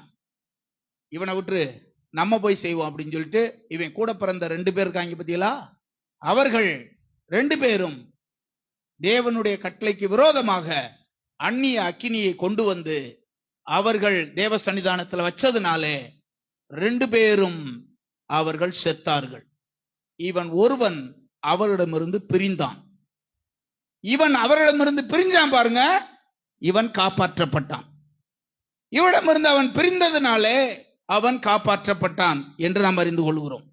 அருகருகே நின்று ஊழியம் பண்ணிக்கிட்டு இருந்தவங்க, ஒரே பரிசுத்த ஸ்தலத்துல ஒரே இடத்துல இருந்து ஊழியம் பண்ணவங்க, ஆனால் ஒண்ணு சேராம பிரிஞ்சான் பாருங்க, இவன் அற்புதமாய் பாதுகாக்கப்பட்டதை நாம படிக்கிறோம். எனவே மற்றவர்கள் செய்கிற எந்த ஒரு காரியத்திற்கும் ஒரு தேவனுடைய பிள்ளை ஒருபோதும் உடன்படக்கூடாது. அதிலிருந்து விலகி உங்களை நீங்கள் காத்துக்கொள்ள வேண்டியது அவசியமானது. 3வது குறிப்பு 10ஆம் அதிகாரம் 16ஆம் வசனம். லேவியராகமத்தின் புஸ்தகம் 10ஆம் அதிகாரம் 16வது வசனம்.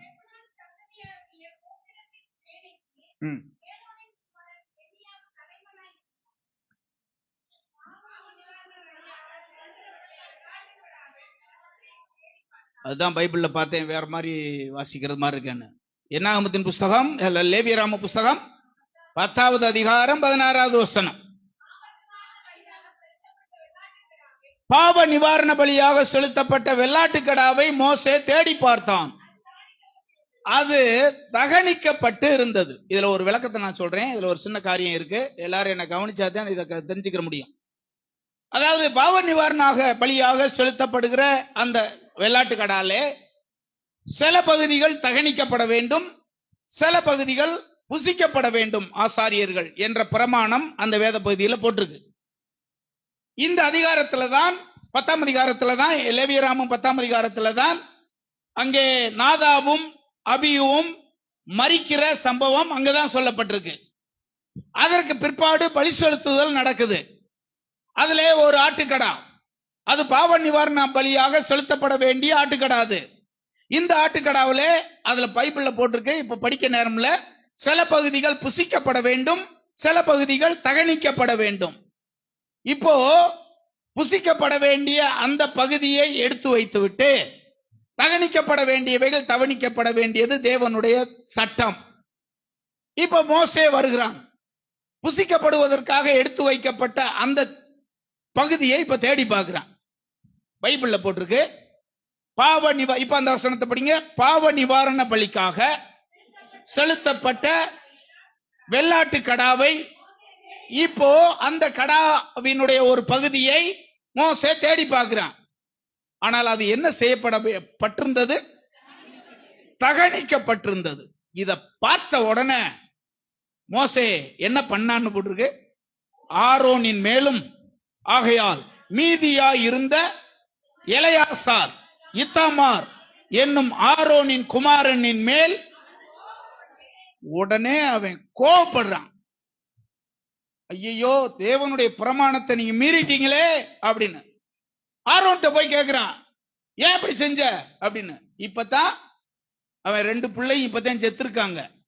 உடனே அவன் என்ன தெரியுமா சொல்றான், இப்பதான் 2 பையங்களும் செத்து போயிட்டாங்க, ஏதாவது ஒண்ணு ஏடா உடமா பண்ணி ஏதாவது ஒண்ணு செஞ்சு வேற ஏதாவது நடந்துடக்கூடாதுன்னுதான் நான் இப்படி பண்ணிவிட்டேன் அப்படின்னு சொல்லி மோசேட்ட ஆரோன் சொல்றான்.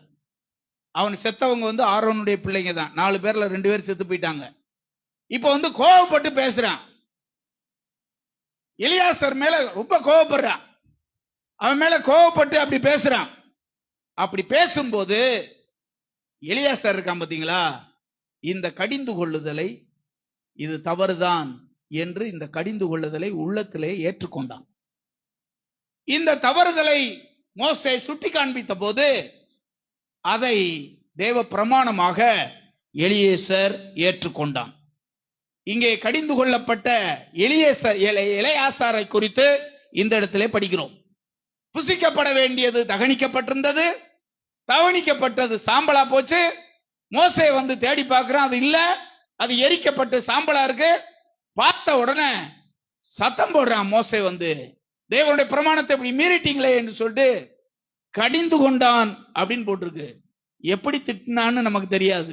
அதுல ஒரே ஒரு வார்த்தை போட்டிருக்கு, கோபம் கொண்டான். கோபப்பட்டு என்ன பேசினான்னு தெரியாது, கோபப்பட்டு பேசினான். எலியாசர் கடிந்து கொள்ளப்பட்டான் என்பதை நாம அறிந்து கொள்கிறோம். யாரை ஆண்டவர் கடிந்து கொள்ளுவார் அப்படின்னா, யாரை ஆண்டவர் நேசிக்கிறாரோ அவர்களை கர்த்தர் கண்டிப்பாக கடிந்து கொள்ளுவார். நேசிக்காத ஒருவரை கண்டிப்பாக கர்த்தர் கடிந்து கொள்ளவே மாட்டார். நீதிமொழிகளிலே கடிந்து கொள்ளுதலை குறித்து அநேக வார்த்தைகள் சொல்லப்பட்டிருக்கிறது. 1ஆம் அதிகாரம் 23ஆம் வசனம், 6ஆம் அதிகாரம் 23வது வசனம், இப்படிப்பட்ட வசனங்களை நம்ம பார்த்தோம்னா, என் கடிந்து கொள்ளுதலுக்கு திரும்புங்கள், என் கடிந்து கொள்ளுதலுக்கு திரும்புங்கள், அருளுவேன், என் வார்த்தைகளை நான் உங்களுக்கு தெரிவிக்க வேண்டுமானால் என்னுடைய கடிந்து கொள்ளுதலுக்கு என்ன செய்யுங்க, திரும்புங்கள். நான் சின்ன பிள்ளையில இருக்கும்போது ஒரு சபைக்கு போனோம். வெளியே எந்த சபைக்கு போறீங்கன்னு மக்கள் கேட்பாங்க. வேற சபைக்கு போற மக்கள்லாம் நாங்க அவர் பேரை சொல்லி அந்த சபைக்கு போறோம் அப்படின்னு சொல்லுவோம். உடனே அவங்க சொல்றது என்ன தெரியுமா சொல்லுவாங்க, ஐயோ அந்த பாஸ்டரா, அவர் பயங்கரமான பாஸ்டர்ல, அவர்கிட்ட எப்படி போறீங்க நீங்க அப்படின்னு தான் கேட்பாங்க. ஏன் அப்படின்னா, அவரை மாதிரி கடிந்து கொள்ளுகிற ஒரு மனுஷன் வேற யாரும் கிடையாது. ஏன் அப்படின்னா, எல்லாவற்றுக்கும் முன்மாதிரியா இருப்பார் அவர். 5 மணி நேரம் 6 மணி நேரம் முழங்காலே நிப்பாருங்க. என்னால அப்படி நிக்க முடியாது. சபையில இருக்கிற எல்லாரும் அப்படித்தான் முழங்கால நிக்கணும்னுவாரு. உட்கார்ந்துட்டோம்னா போச்சு. எங்க அப்பா ஒருத்தர் தான் அவர்கிட்ட திட்டு வாங்காதவர். இவர் ஜெபம் பண்றாரோ இல்லையோ அந்த மனுஷனுக்காக அப்படியே முழங்கால நின்றுகிட்டே இருப்பாரு. ஜெபிக்கிறாரோ இல்லையோ அவர் என்ன திட்டிப்புருவாரு அப்படின்னு சொல்றவர் சாதாரணமான ஆள் கிடையாது. இவங்க 5 மணி நேரம் நின்றாங்கன்னா அவர் 10 மணி நேரம் நிப்பாரு. அப்படி நிக்கிற ஒரு ஆளு. யாராவது தாமதமா வந்தா பயங்கரமா திட்டிப்புருவாரு. சர்ச்சில் யாராவது தூங்குன, அம்மா மிளகாய கொண்டு வரவான்ருவாரு, கண்ணுல வச்சு புருவேண்டுவாரு. இப்படி எல்லாம் சொன்னா மக்கள் எத்தனை பேர் இப்ப வருவீங்க, போய் அவன் ஜோலியை பார்த்துக்கிட்டு அப்படின்னு போயிருவீங்க. அப்படிப்பட்ட கடிந்து கொள்ளுகிறவர்கிட்ட நாங்க போறோம்னு சொன்னோன்னே எங்களை பார்த்தாலே பயப்படுவாங்க. ஐயோ அவர்கிட்ட போறீங்க அப்படின்னு.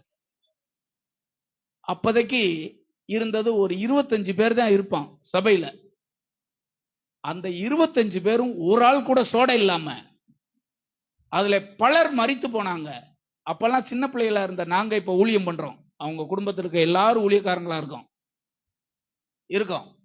இப்ப அதெல்லாம் பார்த்துட்டு நான் என்ன பண்றேன் நினைக்கிறேன் அப்படின்னா, அதெல்லாம் சாதாரணமாய் அல்ல. அப்படிலாம் சோப்பு போட அவருக்கும் தெரிஞ்சிருக்கும். அவரும் சரி வாங்க போங்க அப்படின்னு ஏதாவது சொல்லி அப்படிலாம் கொண்டு போயிருக்கோம். பின்னாடி நாங்கெல்லாம் ஊழியக்காரங்களா வந்திருப்போம்னு நினைச்சீங்களா?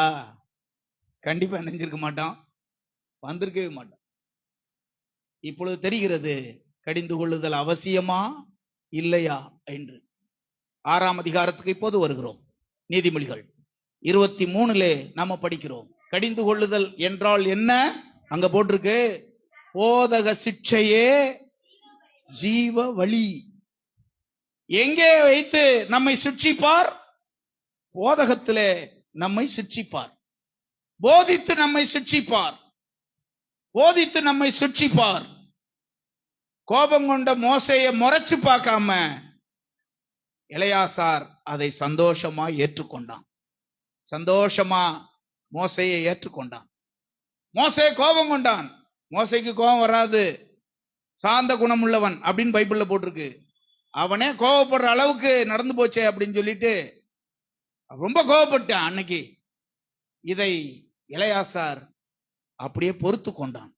நிச்சயமா அதை ஏற்றுக்கொண்டான். ஊழியர்கள், எங்களுக்கான தேவனுடைய கட்டளை என்ன தெரியுமா? வர்ற மக்களை கண்டிச்சு நடத்துப்பா. அதுதான் எங்களுக்கான தேவனுடைய கட்டளை. தேவனுடைய கட்டளை ஜனங்களை எப்படி நடத்த வேண்டும் என்று சொல்லி தேவனுடைய கட்டளை என்ன?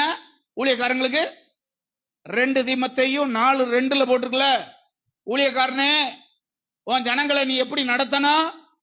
அந்த இடத்துல என்ன போட்டிருக்கு? 2 தீமோத்தேயும் 4:2 சமயம் வாச்சாலும் வாய்க்காட்டாலும் ஜாக்கிரதையா திருவசனத்தை பிரசங்கம் பண்ணணும். எல்லா நீடிய சாந்தத்தோடும் உபதேசத்தோடும் கண்டனம் பண்ணி கடிந்து கொண்டு புத்தி சொல்லு. கண்டனம் பண்ணி கடிந்து கொண்டு புத்தி சொல்லு. இதுதான் ஊழியக்காரங்களுக்கு தேவனுடைய கட்டளை. இங்க பாரு, வர்ற மக்கள்லாம் வருவாங்க. வந்த உடனே அவங்களுக்கெல்லாம் சோப்பு போட்டு ஆண்டவர் ஆசீர்வதிப்பாரு, போயிட்டு வா ரைட்டு அப்படின்னு சொன்னா கேட்கறதுக்கு நல்லா இருக்கும். கேட்கறதுக்கு ரொம்ப நல்லா இருக்கும். இன்னைக்கு ஆசீர்வாதமான பிரசங்கம் பாஸ்டர் பண்ணாரு அப்படின்னு நல்லா இருக்கும். ஆனா உருப்படுமா அது? எது உருப்படும்? நீதிமொழிகள்ல போட்டிருக்கல, நீதிமொழிகள் 29:15 நம்ம படிக்கிறோம் அல்லவா? 29:15 வாசிக்கிறோம் அல்லவா? பிறம்பும் கடிந்து கொள்ளுதலும் எதை கொடுக்குமா? எதுதான் கொடுக்கணும்? பிறம்பும் கடிந்து கொள்ளுதலும் கண்டிப்பாக தெய்வீக ஞானத்தை நாம் பெற்றுக்கொள்வதற்கு அது நமக்கு உதவியா இருக்கும். ஹல்லேலூயா. சபையில எந்த கண்டிஷனும் இல்லாம, எந்த கண்டிப்பும் இல்லாம வாங்க, ஒரு வாக்குத்தத்தம் கொடுக்கிறேன், ஆசீர்வாதமான பிரசங்கம் பண்றேன், அப்படியே போயிட்டு வாங்க அப்படின்னு சொன்னா, உங்களை கண்டிக்காம உங்களை சரிப்படுத்தாம இருந்தா உங்களை ஏமாத்தி உங்கள்ட்ட இருந்து காசு வாங்குறேன்னு அர்த்தம். புரியுதா நான் சொல்றது? உங்களை எதுவுமே கண்டிஷன் பண்ணாம நான் விட்டேன்னு வச்சுக்கோங்க, அதுல என்ன அர்த்தம் தெரியுமா? உங்களை ஏமாத்தி காசு வாங்கிக்கிட்டே இருக்கேன், நான் காணிக்க வாங்கிக்கிட்டே இருக்கேன். எப்படியாவது காணிக்க கொடுத்தா போதும், இவங்க எப்படி வேணாலும் இருந்துட்டு போறாங்க. வரட்டும், சோப் போட்டு அனுப்புவோம், வரட்டும், நல்லா சோப் போட்டு அனுப்புவோம், நல்லா போயிட்டு வாங்க. மோசே எலெயாசார் மேல் கோபம் கொண்டான். எலெயாசார் அதெல்லாம் பொறுத்து கொண்டான் அப்படின்னு நம்ம பார்க்கிறோம். ஒரு கடின போதனை வரும்போது உங்களில் எத்தனை பேர் எண்ணுகிறீர்கள் என்று எனக்கு தெரியாது. பாஸ்டர் என்னுடைய நன்மைக்காகத்தான் அதை சொல்றாரு. பாஸ்டர் சொல்றது எதுக்காகத்தான் சொல்றாரு? என்னுடைய நன்மைக்காகத்தான் சொல்லுகிறார் என்று ஏற்றுக்கொண்டால் அது உங்களை பக்குவப்படுத்தும், அது உங்களை மேன்மைப்படுத்தும். நீதிமொழிகள் 15:32 போட்டிருக்கல, நீதிமொழிகள் புஸ்தகம் 15ஆம் அதிகாரம் 32 போட்டிருக்கு, கடிந்து கொள்ளுதலை கேட்கிறவன் அப்படின்ற ஒரு வார்த்தை இருக்கும். கடிந்து கொள்ளுதலை கேட்கிறவன் இருக்கும். 2வது அதுக்கு முந்தின வசனத்துல ஒன்னு போட்டிருக்கு, கடிந்து கொள்ளுதலை ஏற்றுக்கொள்ளுகிறவன் அப்படின்னு ஒரு வசனம் இருக்கும். கீழே உள்ள வசனத்துல 32ஆம் வசனத்துல கடிந்து கொள்ளுதலை கேட்கிறவன் அப்படின்னு இருக்கும். ரெண்டாவது, அதுக்கு முந்தின வசனத்துல எப்படி இருக்கு? கடிந்து கொள்ளுதலை ஏற்றுக்கொள்ளுகிறவன் அப்படின்னு இருக்கும். முதல்ல கடிந்து கொள்ளுகிறத கேட்கணும், ரெண்டாவது கடிந்து கொள்ளுவதை ஏற்றுக்கொள்ளணும். அப்படி ஏற்றுக்கொண்டால் உங்கள் வாழ்வு ஆசீர்வாதமா இருக்கும். நீங்கள் ஜெயிக்கிறவர்களா இருப்பீர்கள். தலைவனுக்கு தலைவனாய் தேவன் அந்த ஸ்தானத்துக்கு உங்களை கொண்டு வந்து நிறுத்துவார். எலெயாசார் பொறுமையோடு அதை சகித்து கொண்டான். ஹல்லேலூயா. என்னாகமம், அடுத்த குறிப்பு, என்னாகம புஸ்தகம் 3ஆம் அதிகாரம் 4வது வசனத்தை வாசிக்கலாம். என்னாகமம் 3ஆம் அதிகாரம் 4வது வசனம்.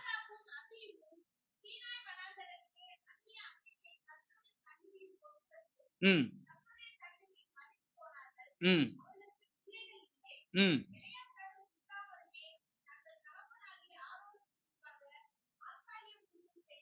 இந்த 4 நபர்களும் என்ன ஆனார்கள் அப்படின்னு இந்த இடத்துல போட்டிருக்கு. 2 நபர்கள் அந்நியக்கினையை கொண்டு வந்து செத்து போனார்கள், அவர்களுக்கு பிள்ளைகள் இல்லை அப்படின்னு போட்டிருக்கு. அதுக்கடுத்து 2 பேரை குறித்து வித்தியாசமான ஒரு காரியம் போட்டிருக்கு. எலெயாசாரும் இத்தாமாருமோ தங்கள் தகப்பனாகிய ஆரோனுக்கு முன்பாக ஆசாரிய ஊழியம் செய்தார்கள். எலெயாசார் என்ன பண்ணா? எல்லாரும் சொல்லுங்க. ஆசாரிய ஊழியம் செய்தான். ஆசாரிப்பு கூடாரத்திலே பல்வேறு ஊழிய வேலைகள் இருந்தது. இவைகள் ஆசாரியர்களுக்கும் லேவியர்களுக்கும் தனித்தனியாக பிரித்து வைக்கப்பட்டிருந்தது. ஒரு வசனத்தை கூட படிங்களேன். இவங்க 2 பேருக்கும் என்ன வேலைன்னு பாருங்க. பைபிள்ல லேவியர்கள் அப்படின்ற ஒரு குறிப்பு, அதுல இருந்து பிரித்தெடுக்கப்பட்டவர்கள் ஆசாரியர் என்பவர்கள், அது தனி குறிப்பு. இவர்கள் 2 பேருக்கு இருக்கிற வேலை என்ன? 2 நாளாகமம் 35ஆம் அதிகாரம் வசனம் 10-11 இவர்கள் 2 பேருக்கும் உரிய வேலைகள் தனித்தனியா சொல்லப்பட்டிருக்கிறதை கவனிக்கிறோம். ஒன்று, ஆசாரியர்களுக்கு கொடுக்கப்பட்டது ஊழியம். இப்படி ஆராதனை திட்டம் பண்ணப்பட்ட போது ராஜாவினுடைய கட்டளையின்படியே ஆசாரியர் தங்கள் ஸ்தானத்திலும் லேவியர் தங்கள் வகுப்புகளின் வரிசையிலும் நின்று, இந்த 2 இடத்துல தான் பிரிச்சு போட்டிருக்கு. இவங்க ஒரே குழுவினர், ஆனால் ஊழியம் வேற வேற. லேவியர்களிடம் இருந்து வேறு பிரிக்கப்பட்டவர்கள் ஆசாரியர்கள். ஆசாரியர்கள் தங்கள் ஸ்தானத்திலும் லேவியர்கள் தங்கள் வகுப்புகளிலும் நின்றார்கள். அடுத்த வசனம்.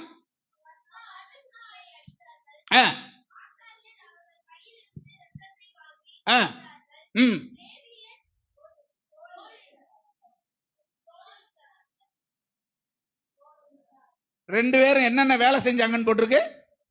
இவர்கள் 2 பேருக்கும் வேற வேற ஊழியம். இப்ப இந்த வசனத்தை சொல்லி பார்த்து சொல்லுங்க. ஆசாரியர்கள் கொடுக்கப்பட்ட ஊழியம் என்ன? அம்மா கவனிக்கிறீங்களா? ஆசாரியனுக்கு கொடுக்கப்பட்ட வேலை என்ன? ரத்தத்தை எடுத்து போய் அங்க போய் உள்ள எடுத்துட்டு போய் தெளிக்கிறது. லேவியருக்கு கொடுக்கப்பட்ட வேலை என்ன? அந்த மிருக ஜீவனை தோல் உரிப்பது. ஒவ்வொருவருக்கும் ஒவ்வொரு வேலை கொடுக்கப்பட்டதை நம்முடைய இடத்துல நம்ம இந்த பகுதியில் பார்க்கிறோம். என்னாகம 4ஆம் அதிகாரம் 4ஆம் வசனத்திலே ஆசரிப்பு கூடாரத்திலே கோகாத்தின் புத்திரருக்கு பணிவிடை ஊழியம் கொடுக்கப்பட்டது. கோகாத்தின் புத்திரருக்கு பணிவிடை ஊழியம் கொடுக்கப்பட்டது. 4ஆம் அதிகாரம் 24ஆம் வசனம் 25, 26 வசனங்களிலே கெர்சோன் புத்திரருக்கு சுமக்கிற வேலை கொடுக்கப்பட்டது. சுமக்கிற வேலை கொடுக்கப்பட்டது. அப்போ இந்த பைபிள்ல நம்ம பார்க்கிறோம், எல்லாருக்கும் வேறு வேறு வேலைகள் ஒதுக்கப்பட்டிருந்தது. இப்பொழுது நான் முக்கியமான பாயிண்ட்டுக்கு வர்றேன். நம்முடைய ஆலயம் இங்க இருக்கிறது. இதுல என்னென்ன வேலை இருக்கு சொல்லுங்க.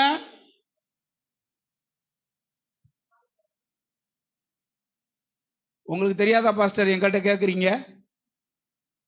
இதுல என்னென்ன வேலை இருக்கு? சில அம்மா சொல்லாது, ஏன்னா சொல்லிட்டு அதை பார்க்க விட்டுருவாரோ, நம்மள பார்க்க சொல்லுவாரோ.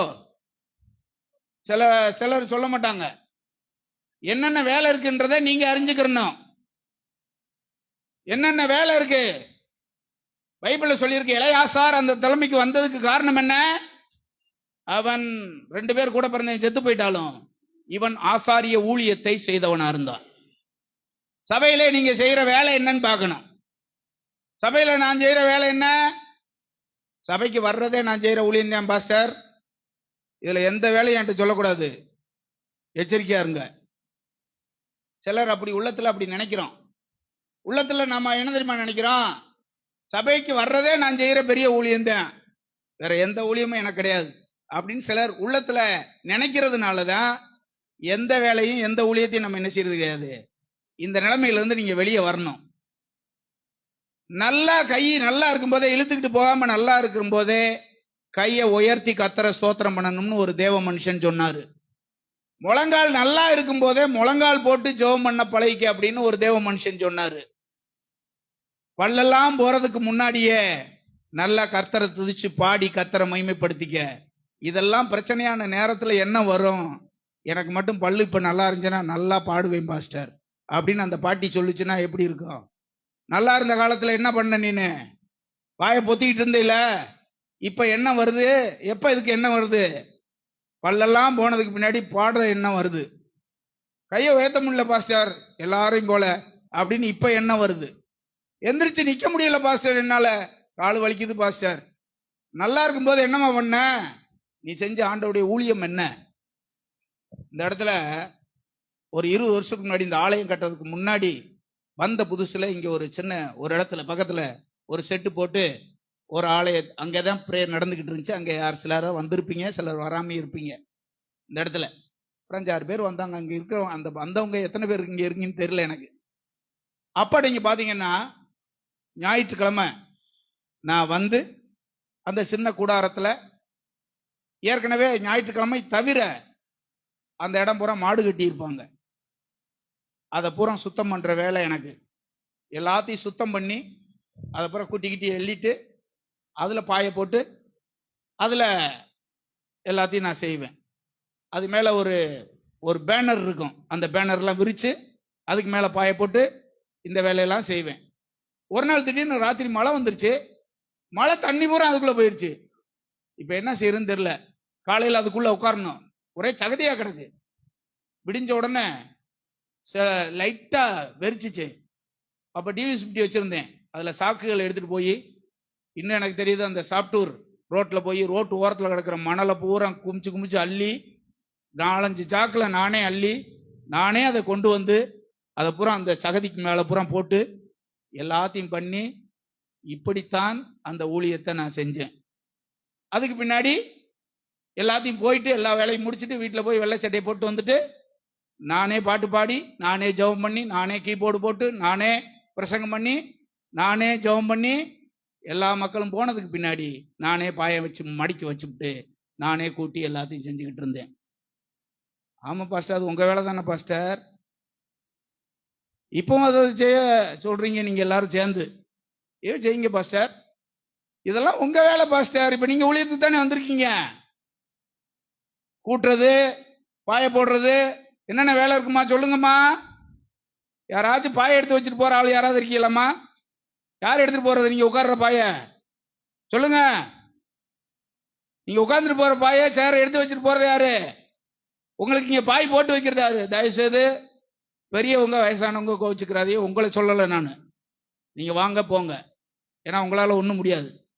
அதே மாதிரி குறிப்பா வெளியூர்ல இருந்து வர்றவங்களையும் குற்றம் சொல்ல முடியாது. நீங்க வந்து சேர்றதே பெரியதா இருக்கும். உள்ளூர்ல இருக்கீங்கல்ல, ஒரு 20 குடும்பம் என்ன செய்யறீங்க? கூட்டணும், பாய் போடணும், வெளியே கூட்டணும், சேர போடணும், சாப்பாட்டு டயத்துல சோறு சமைக்கணும், பாத்திரம் கழுவணும், தண்ணி எடுக்கணும். இது பூரா உங்க வேலை தான் பாஸ்டர்னு சொன்னீங்கன்னா அதுல நியாயம் இருக்காமா? இதுல எந்த வேலையில நீ கலந்துக்கிறீங்க? பைபிள்ல ஒரு வசனம் போட்டிருக்கு, அந்த வசனத்தை காமிக்கிறேன் பாருங்க. லேவியராம புஸ்தகம் 25ஆம் அதிகாரம் 55ஆம் வசனம் படிங்க. லேவியராம 25:55 பாருங்க.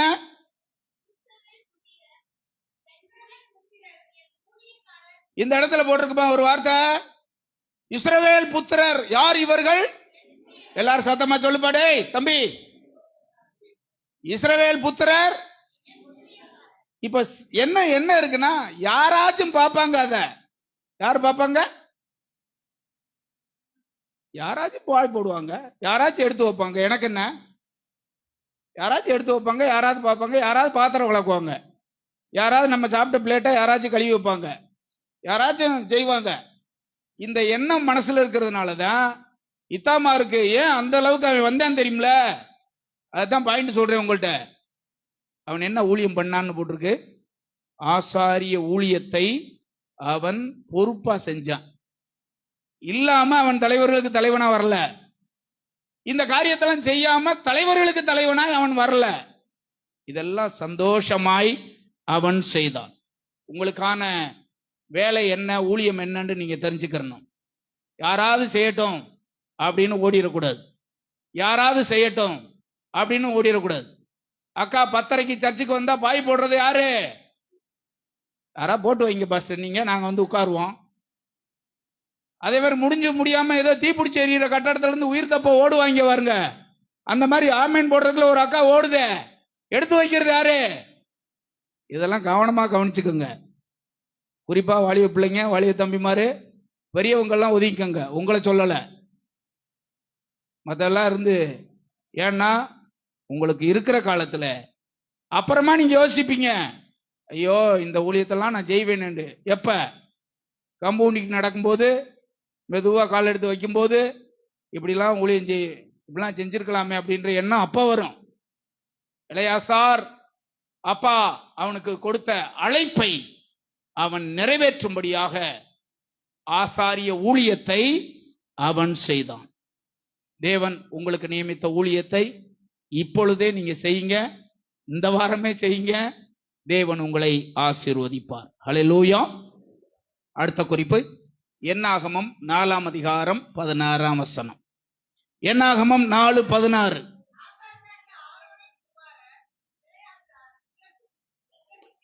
ஆசாரியனாகிய ஆரோனின் குமாரன் எலெயாசார் விளக்குக்கு எண்ணெயும் சுகந்த தூப வர்க்கத்தையும் தினந்தோறும் இடும் போஜன பலியையும் அபிஷேக தைலத்தையும் வாசஸ்தலம் முழுவதையும் அதில் உள்ள யாவையும் பரிசுத்த ஸ்தலத்தையும் அதன் பனிமுட்டுக்களையும் விசாரிக்க கடவன். அவனுக்கு 7 வித பொறுப்பு கொடுக்கப்படுது. இதுல நீங்க எண்ணி பாத்தீங்கன்னா 7 இருக்கும். வரிசையா சொல்லுங்க, ஒன்னொன்னா சொல்லுங்க. 1 விளக்குக்கு எண்ணெய், 2 சுகந்த தூப வர்க்கம், 3 தம்பி என்னை பார்ப்பா, டேய் நிமிந்து பார்ப்பா, யாரு கீழே உனிய கூடாது. நான் இங்க சும்மா வந்து நிக்கல, பொழுது போகாம நிக்கல. வந்தோன்னா 2 வார்த்தையை சொல்லிட்டு ஆமீன் போட்டு அனுப்பிடுவேன். ஒரு பாரத்தோட உங்கள்கிட்ட நின்றுகிட்டு இருக்கேன். நாம் எல்லாரும் தேவனை தேடணும், நித்திய ராஜ்யத்துக்கு போகணும், தேவனுடைய காரியங்களை வளர்ச்சி அடையணும். அதை விட்டுட்டு நான் சும்மா இருக்கேன்னு நினைக்காதீங்க. என்னை வார வாரம் பிரசங்கம் பண்ண வெளியூர் சபையில கூப்பிடுறாங்க, ஏதாவது சமாளிச்சுட்டு ஓடி போயிடுவேன். ஏன் இருக்கேன் தெரியுமில? உங்களுக்காக ஆண்டவர் என்ன வச்சிருக்காரு. உங்களுக்காக ஆண்டவர் என்ன வச்சிருக்காருன்னு 100க்கு 100 நம்புறேன். உங்களை எல்லாரையும் தேவனுடைய பிள்ளைகளாய் நிலை நிறுத்தணும். அதுக்காகத்தான் வந்தோடனே 10 நிமிஷத்துல சொல்லி அனுப்பிட முடியாது. அவங்கள கவனமாக நீங்க என்னோடு கூட ஒத்துழைக்கணும். அப்பதான் பிரசங்கம் கரெக்டா வரும். நீங்க எல்லாரும் கீழே உணர்ந்துக்கிட்டு சோறு வடிச்சு போட்ட சட்டி எப்படி இருக்கும்? சோறு வடிச்சு போட்ட பானை கவுந்து போய் கிடக்கும்ல, அப்படி கவுந்து கிடந்தா யாரை பார்த்து நான் பிரசங்கம் பண்றது? சொல்லுப்பா. எல்லாரும் பாஸ்டருடைய மூஞ்சியை பார்க்கணும், முகத்தை பார்க்கணும். அப்பதான் நீங்க அதை ஏத்துக்கிறீங்கன்னு அர்த்தம். குனிஞ்சிட்டீங்கன்னு வச்சுங்க, என் வார்த்தைக்கு எதிர்ப்பு தெரிவிக்கிறீங்கன்னு அர்த்தம். நீங்க சொல்றப்பெல்லாம் நான் நடக்க முடியாது, ஏதோ சும்மா வந்து உட்கார்ந்துருக்கேன், விட்டா ஓடி போயிருவேன் அப்படின்னு இருக்கவங்க நீங்க குனிஞ்சிருங்க. ஏற்றுக்கொள்கிறவங்க கரெக்டா பாஸ்டருடைய முகத்தை பார்க்கணும். அப்படியே அவங்க தான் நீங்க அக்செப்ட் பண்றீங்கன்னு அர்த்தம், ஏற்றுக்கொள்றீங்கன்னு அர்த்தம். அப்படி ஏற்றுக்கொள்ளாத ஆள்லாம் என்ன செய்யும் தெரியுமில? நானும் சபையில இருந்து சின்ன பிள்ளைல இருந்து வந்தவன் தானே, நானும் கவுந்து கிடந்தவன் தானே, எனக்கு என்ன தெரியாதா? புதுசா வந்தவனா நானு? பிறந்ததுல இருந்து சர்ச்சில் தவந்துகிட்டு இருந்தவன், அப்ப இருந்து வந்திருக்கேன் நான். எல்லார பத்தி எப்படிப்பட்ட சூழ்நிலை எல்லாவற்றையும் எனக்கும் தெரியும். ஆகவே ஏற்றுக்கொள்ற நீங்க எல்லாரும் கவனமா பார்க்கணும். 7 வித ஊழியம் எலெயாசாருக்கு வந்தது, விசாரிப்பு வந்தது. 1 விளக்குக்கு எண்ணெய், 2வது சுகந்த தூப வர்க்கம், 3வது தினந்தோறும் இடும் போஜன பலி, 4வது அபிஷேகத்தில், 5வது வாசஸ்தலம் முழுவதும், 6வது பரிசுத்த ஸ்தலம், 7வது சகல பணிமுட்டு. 7 வித காரியங்களை விசாரிக்க வேண்டும் அப்படின்னு பைபிள்ல போட்டிருக்கிறதை நாம படிக்கிறோம். உனக்குள்ளேயே பரிசுத்த ஸ்தலம் இருக்கு. உங்கள் ஒவ்வொருவருக்குள்ளும் பரிசுத்த ஸ்தலம் இருக்கு. இந்த பரிசுத்த ஸ்தலத்திலே விளக்கு எரியுதான்னு பார்க்கணும். முதல்ல பார்க்க வேண்டியது என்ன? எனக்குள்ளே இருக்கிற இந்த ஆவி மனிதனாகிய விளக்கு எரியுதா, என்ன இருக்கான்னு பார்க்கணும். அப்படித்தானே போட்டிருக்கு. இவன் எதை எதை விசாரிக்கணுமா? விளக்குக்கு என்ன இருக்கான்னு என்ன செய்யணும்? பார்க்கணும். குத்து விளக்குகள் மத்தியில தானமா அவர் உலாவுகிறாரு. அவர் எங்கே உலாவுகிறார்? அணைஞ்சு போன விளக்குல உலாவுறாரு. உங்கள் விளக்கு எப்போது எரிகிறதா இருக்கணும். இந்த இடத்துல இருக்கிற நீங்க எல்லாரும் உங்களுக்கு நீங்களே என் விளக்குல என்ன இருக்கா, எரியுதான்னு பார்க்கணும். மனுஷனுடைய ஆவி கர்த்தர் தந்த தீபம், இது எரியுதா அப்படின்னு பார்க்கணும். இளையாசார் இந்த 7 காரியத்தை விசாரிக்க கடவன் அப்படின்னு போட்டிருக்கு. நீ ஒரு இளையாசாரா இருந்தா இந்த காரியத்தை துல்லியமா பார்க்கணும். எனக்குள்ள இருக்கிற விளக்கு இப்ப எரியுதா, அமைஞ்சு போய் கிடக்கா கவனிக்கணும். என் விளக்கு எரியுதா, அமைந்து கிடக்கா அப்படின்னு பார்க்கணும். 2வது தூப வர்க்கம். தூப வர்க்கம் என்பது என்ன? வெளிப்படுத்தின விசேஷம் 5ஆம் அதிகாரம் 8வது வசனத்துல போட்டிருக்கு. தூப வர்க்கம் என்றால் என்ன அப்படின்னு 5:8 படிக்கிறோம். பரிசுத்தவான்களின் ஜெபங்களாகிய தூப வர்க்கம். அந்த வசனத்தினுடைய பின்பகுதியில் அப்படித்தானே போட்டிருக்கு. பரிசுத்தவான்களுடைய ஜெபங்களாகிய தூப வர்க்கம். எத்தனை பேர் வீட்டிலே குடும்ப ஜெபம் பண்றீங்க? குடும்ப ஜெபம் நடக்குதாமா? எத்தனை பேர் வீட்டிலே தனியா நீங்க ஜெபம் பண்ணி பழக்கம் உள்ளவங்களா இருக்கீங்க? தனி ஜெபம் உங்க வீட்டுல யார் யார் வீட்டுல எத்தனை பேர் தனி நபர் தனி ஜெபம் பண்றீங்க? இதெல்லாம் நீங்க விசாரிச்சு பார்க்கணும். இங்க சொல்லப்பட்டிருக்க தூப பீடம், தூப வர்க்கம், இது எதுக்கு அடையாளமாக புதிய ஏற்பாட்டில் போட்டிருக்கு? ஜெபத்துக்கு அடையாளமாக போட்டிருக்கு. உன் ஜெப வாழ்வு எப்படி இருக்குன்னு பார்க்கணும். ஜெப வாழ்வு எப்படி இருக்குன்னு பார்க்கணும். ஒரு நாளைக்கு முன்னாடி எங்க வீட்டுக்கார மாட்ட சொன்னேன் நான், ஏமா நான் ஜெபம் பண்றதுக்காக இந்த கீழே உள்ள அந்த அறைக்கு போவேன். அங்க போய் ஒரு 2 மணி நேரம் இருக்கேன் அப்படின்னு சொன்னா ஏதாவது ஒரு போனுக்குன்னு வந்துகிட்டே இருக்கு. அதனால நான் என்ன செய்ய போறேன், இனிமே ஜெபம் பண்ண போகும்போது போனை ஓன்ட்ட கொடுத்துட்டு போயிடுவேன். இனிமே கீழே போறேன்னா போனை கொண்டே போக மாட்டேன். ஏன்னா பல தடைகள்லாம் அதுக்கு வருது.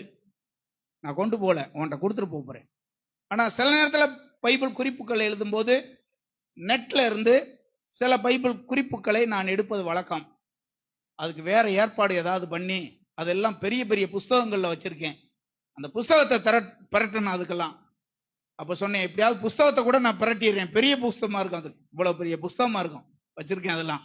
அதெல்லாம் நான் பிரட்ட வேண்டியிருக்கும். போனா டக்குன்னு எடுத்து டக்குன்னு பார்த்துருவேன். ஆனாலும் அதுல பல தடைகள்லாம் இருக்கு. அதை பூரா தூக்கி போட்டுக்கிட்டு இனிமே நான் உள்ள ஜெபம் பண்ண போறேன் அப்படின்னா போனை ஓன்ட்ட தான் கொடுப்பேன். ஐயோ எல்லாரும் போன் பண்ணுவாங்களே, ஒரு ஆளுக்கு நான் பதில் சொல்லணுமே, எப்படியாவது சமாளிச்சுக்க, பாத்துக்க, அவர் போயிட்டாரு ஜெபம் பண்ண போயிட்டாரு அப்படின்னு மட்டும் சொல்லிடு, நான் பாத்துக்கிறேன். இப்படித்தான் போகணும். எப்படியாவது என்னை நான் காத்துக்கொள்ளணும், என் ஜெப ஜீவியத்தை காத்துக்கொள்ளணும். அப்படி இல்லாதபடிக்கு நான் ஒரு இளையசரா இருக்கவே முடியாது. ஒரு தேவனுடைய பிள்ளை தனியாக நீ தேவனண்டை போய் ஜெபம் பண்றவனா இருந்தால் நீ தேவனுடைய சித்தத்தை உன் வாழ்க்கையிலே நிச்சயமாய் துல்லியமா நீ அறிஞ்சுக்கிருவ. ஒரு காரியத்தை செய்ய வேண்டும் என்றாலும் தேவன் உனக்கு போதிப்பார். ஒரு காரியத்தை செய்யக்கூடாது என்றாலும் நீ தனிமையா இருந்து தேவனை நோக்கி பார்க்கும்போதுதான் உனக்கு சில காரியங்களை தேவன் உன்னோடு கூட பேசுவார். அது இல்லாம நீ தேவ திட்டத்தை நீ அறிந்து கொள்ளவே முடியாது. 3வது போஜன பலி. அப்படிதானே போட்டிருக்கு. 1 விளக்குக்கு எண்ணெய், 2வது தூப வர்க்கம், 3வது போஜன பலி அப்படின்னு போட்டிருக்கு. போஜன பலி தினந்தோறும் நடக்கணும். போஜன பலி என் ஜீவியத்துல அப்படின்னா என்ன? லேவியராகமம் 2ஆம் அதிகாரம் 1ஆம் வசனத்துல போட்டிருக்கு. அப்படின்னா என்னன்னு போட்டிருக்கு. லேவியராகமம் 2:1 போஜன பலி என்பது எப்படி? அந்த வசனத்தை பாருங்க. ஒருவன் போஜன பலியாகிய காணிக்கையை கர்த்தருக்கு செலுத்த வேண்டுமானால் அவன் காணிக்கை மெல்லிய மாவா இருக்கணும். மாவை ஒரு தானியத்திலிருந்து பெறுவது எப்படி சொல்லுங்க? ஒரு தானியத்திலிருந்து மாவு எடுக்கிறது எப்படி? அரைக்கணும், உடைக்கணும், சலிக்கணும். அதுலயும் என்ன மாவுன்னு போட்டிருக்கு? அது கொண்டு வர்றது பெரிய கஷ்டம். அப்படியெல்லாம் நாம மாறினால்தான் தேவனுக்கு பலியாக நம்ம மாற முடியும். அதற்கு என்ன செய்ய வேண்டும்?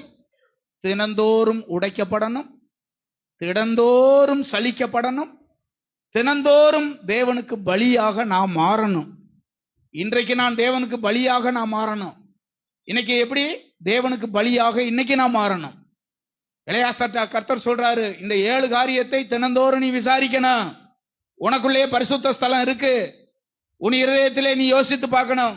விளக்கு எரிதான் பார்க்கணும், ஜெப வாழ்க்கை இருக்கான்னு பார்க்கணும், போஜன பலி இன்னைக்கு இருக்கான்னு பார்க்கணும். உடைக்கப்படுவது, நெருக்கப்படுவது, சலிக்கப்படுவது, பலியாக ஒப்பு கொடுக்கப்படுவது, ஒவ்வொரு நாளும் பலியாக நாம் தேவனண்டை நம்மை அர்ப்பணம் பண்ணணும். 4வதாக அபிஷேக தைலம். போன வாரம் நான் சொன்னேன் பத்தியலா, இந்த தைலத்தால் எப்போதும் நாம நிறைஞ்சவங்களா இருக்கணும். போன வாரம் நான் சொன்னதான 7 விதமான தைலத்தை குறித்து சொன்னேன்லவா, இந்த 7 விதமான ஆசீர்வாதங்கள் பரிசுத்த ஆவியானவரிடமிருந்து நமக்கு கிடைக்குது. அதை தினந்தோறும் நாம என்ன செய்யணும்? பெற்றுக்கொள்ளணும். அபிஷேக தைலம், பரிசுத்த தைலம், வெள்ளை போல தைலம், ஆனந்த தைலம், விசின் தைலம், பரிமள தைலம், நலதம் என்ற விளையேற பெற்ற தைலம். இதெல்லாம் பரிசுத்தாவியானுடைய செயல்பாடுகள், கிரியைகள். இது எப்போதும் தினந்தோறும் எனக்குள்ளே என்ன செய்யணும்? இருக்கணும். 6வதாக 5வதாக வாசஸ்தலம் முழுவதும். அப்படிதானே போட்டிருக்கு. 1 விளக்குக்கு எண்ணெய், 2 தூபவர்க்கம், 3வது போஜன பலி, 4வது அபிஷேக தைலம், 5வது வாசஸ்தலம் முழுவதும் அப்படின்னு போட்டிருக்கு. சரீரம் முழுவதும், இந்த வாசஸ்தலம் முழுவதையும் நாம கட்டி காக்கணும். ஒவ்வொரு நாளும் காக்க வேண்டியது அவசியமானது. ஏனென்றால் வெளிப்படுத்தல் 21:3 போட்டிருக்கு, தேவனுடைய வாசஸ்தலம் எதுதான்? அந்த இடத்துல போட்டிருக்கு, மனுஷர்கள் இடத்திலே தேவனுடைய வாசஸ்தலம் இருக்கு. அப்போ ஆசரிப்பு கூடாரத்தில் இருந்தது, இப்ப அந்த வாசஸ்தலம் எங்கே இருக்கு? உனக்குள்ளே இருக்கு. இந்த வாசஸ்தலத்தை தினந்தோறும் நீ பார்க்கணும். வாசஸ்தலம் முழுவதையும் அப்படின்னு போட்டிருக்கு பாருங்க. அடுத்து போட்டிருக்கு பரிசுத்த ஸ்தலம். 6வது குறிப்பு பரிசுத்த ஸ்தலம். அதை நீ கவனிச்சு பார்க்கணும், அதை கவனிக்கணும். அதுக்கு அடுத்து போட்டிருக்கு அதன் பணிமுட்டுக்கள். நம்முடைய கிரியைகள், நம்முடைய செயல்கள், என்னுடைய பார்வை, என்னுடைய சிந்தனை, என்னுடைய நடக்கை, இது எல்லாத்தையும் சீர்தூக்கி பார்க்கணும். அதுதான் பணிமுட்டுக்கள். இது எல்லாத்தையும் தினந்தோறும் பார்க்கணும். இது எந்த பிஹெச்டி பண்ற மனுஷனுக்கும் இதை பத்தி எல்லாம் தெரியாது. பெரிய டாக்டரேட் முடிச்சு அது முடிச்சு பெரிய விஞ்ஞானிகளுக்கெல்லாம் இதை பத்தி தெரியாது. ஆனால் உங்களுக்கு எனக்கு இந்த ரகசியத்தை வெளிப்படுத்தும்படி ஆண்டவர் கிருபை பாராட்டி இருக்கிறார். நமக்குள்ளே பரிசுத்த ஸ்தலம் இருக்கு, நமக்குள்ளே தேவனுடைய ஆலயம் இருக்கு. இந்த ஆலயத்துல விளக்கு எரியுதான்னு பார்க்கணும், தூப வர்க்கம் இருக்கான்னு பார்க்கணும், அபிஷேக தைலம் இருக்கான்னு பார்க்கணும். இந்த ஆலயத்துக்குள்ளேயே அங்கே வாசஸ்தலம் முழுவதையும் கண்காணிக்கணும். இதெல்லாம் கவனிக்கணும். கரைப்படுதான்னு பார்க்கணும், ஏதாவது பிரச்சனை வருதான்னு பார்க்கணும். இதுல இருந்தெல்லாம் உன்னை காத்து கொள்ளணும். அதன் பணிமுட்டுகள் ஒன்னொன்னையும் கவனிக்கணும். கண்ணை கவனிக்கணும், இருதயத்தை கவனிக்கணும், காலை கவனிக்கணும், நடக்கையை பார்க்கணும், செயல்களை பார்க்கணும். இதெல்லாம் சரிதானான்னு பைபிள்ல போட்டிருக்கு. தினந்தோறும் இவைகளை குறித்து விசாரிக்க கடவன். அப்படிதான் போட்டிருக்கு. நம்மை நாமே விசாரிக்கணுங்க. நம்ம யாரும் விசாரிக்காட்டாலும் நம்மை நாமே விசாரிக்க முடியும். இதெல்லாம் நம்ம பார்க்கணும். இந்த வேலையெல்லாம் நம்ம பார்க்கணும். இது இளையாசாருக்கான பணி, இது அவனுக்கான கடமை, அவனுக்கான பொறுப்பு. அப்படிதான் என்னாகமம் 4:16 அப்படிதான் போடு. அடுத்த குறிப்பை பாருங்க, 20:26 என்னாகமம் 20:26.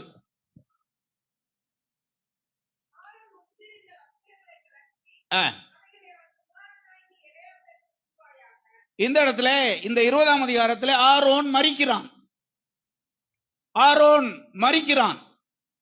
மரித்த உடனே தேவனுடைய கட்டளை வருது, ஆரோன் உடுத்தி இருக்கிற வஸ்திரங்களை கலட்டி அவைகளை அவன் குமாரனாகிய எலெயாசாருக்கு உடுத்துவாயாக.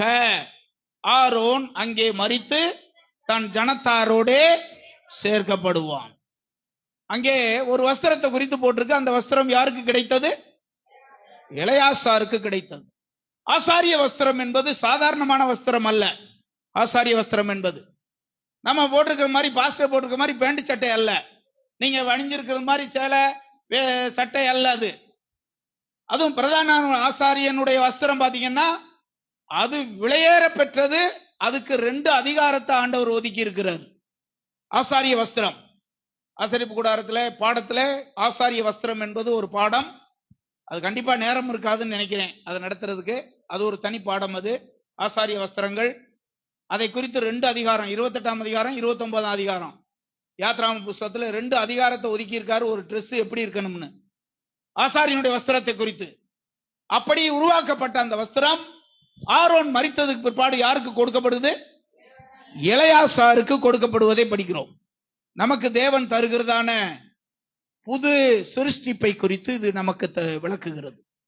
தேவன் நமக்கு தருகிற புதிய சிருஷ்டியின் அனுபவம் இது. ஒரு புதிய மனுஷனுடைய புதிய சிருஷ்டியின் அனுபவம் அது. எபேசியர் 4ஆம் அதிகாரம் 22 முதல் 23 24 நம்ம படிக்கிறோம் அல்லவா?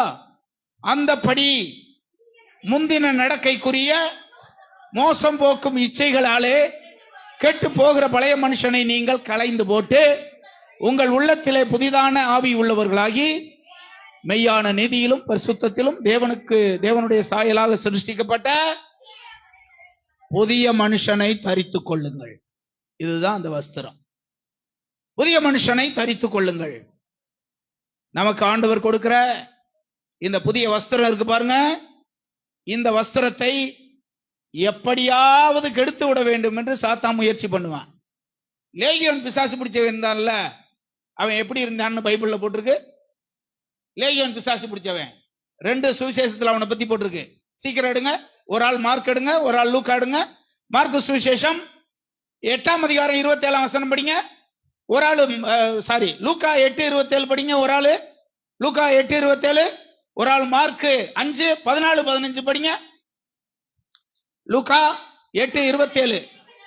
அவர் கரையிலிருந்து இறங்கின போது நெடுநாளாய் பிசாசுகள் பிடித்தவனும், கவனிங்க, அதுல ஒரு குறிப்பு மட்டும் போட்டிருக்கு பாருங்க. கரையிலிருந்து இப்பதான் இறங்குறாரு. இவன் வர்றான் ஒருத்தன். இவன் எப்படிப்பட்டவன்? நெடுநாளாய் பிசாசு பிடிச்சிருந்தவன். எப்படி வர்றான்? வஸ்திரமே இல்லாம ஓடி வர்றான் இயேசுவுக்கு முன்னாடி. அப்படிதான் போட்டிருக்கு. பிசாசு அவன் வஸ்திரத்தை உரிந்து கொண்டது. அதனாலதான் அவன் அப்படி வர்றான். இதை குறித்து லூக்கா என்ன சொல்றாருன்னு பாருங்க. மார்க் என்ன சொல்றாருன்னு பாருங்க. மார்க் என்ன சொல்றாரு பாருங்க. இப்போ அவன் சுகமாகிறான். 5ஆம் அதிகாரம் 14-15 வசனத்திலே சுகமானவுடன் நடப்பது என்ன?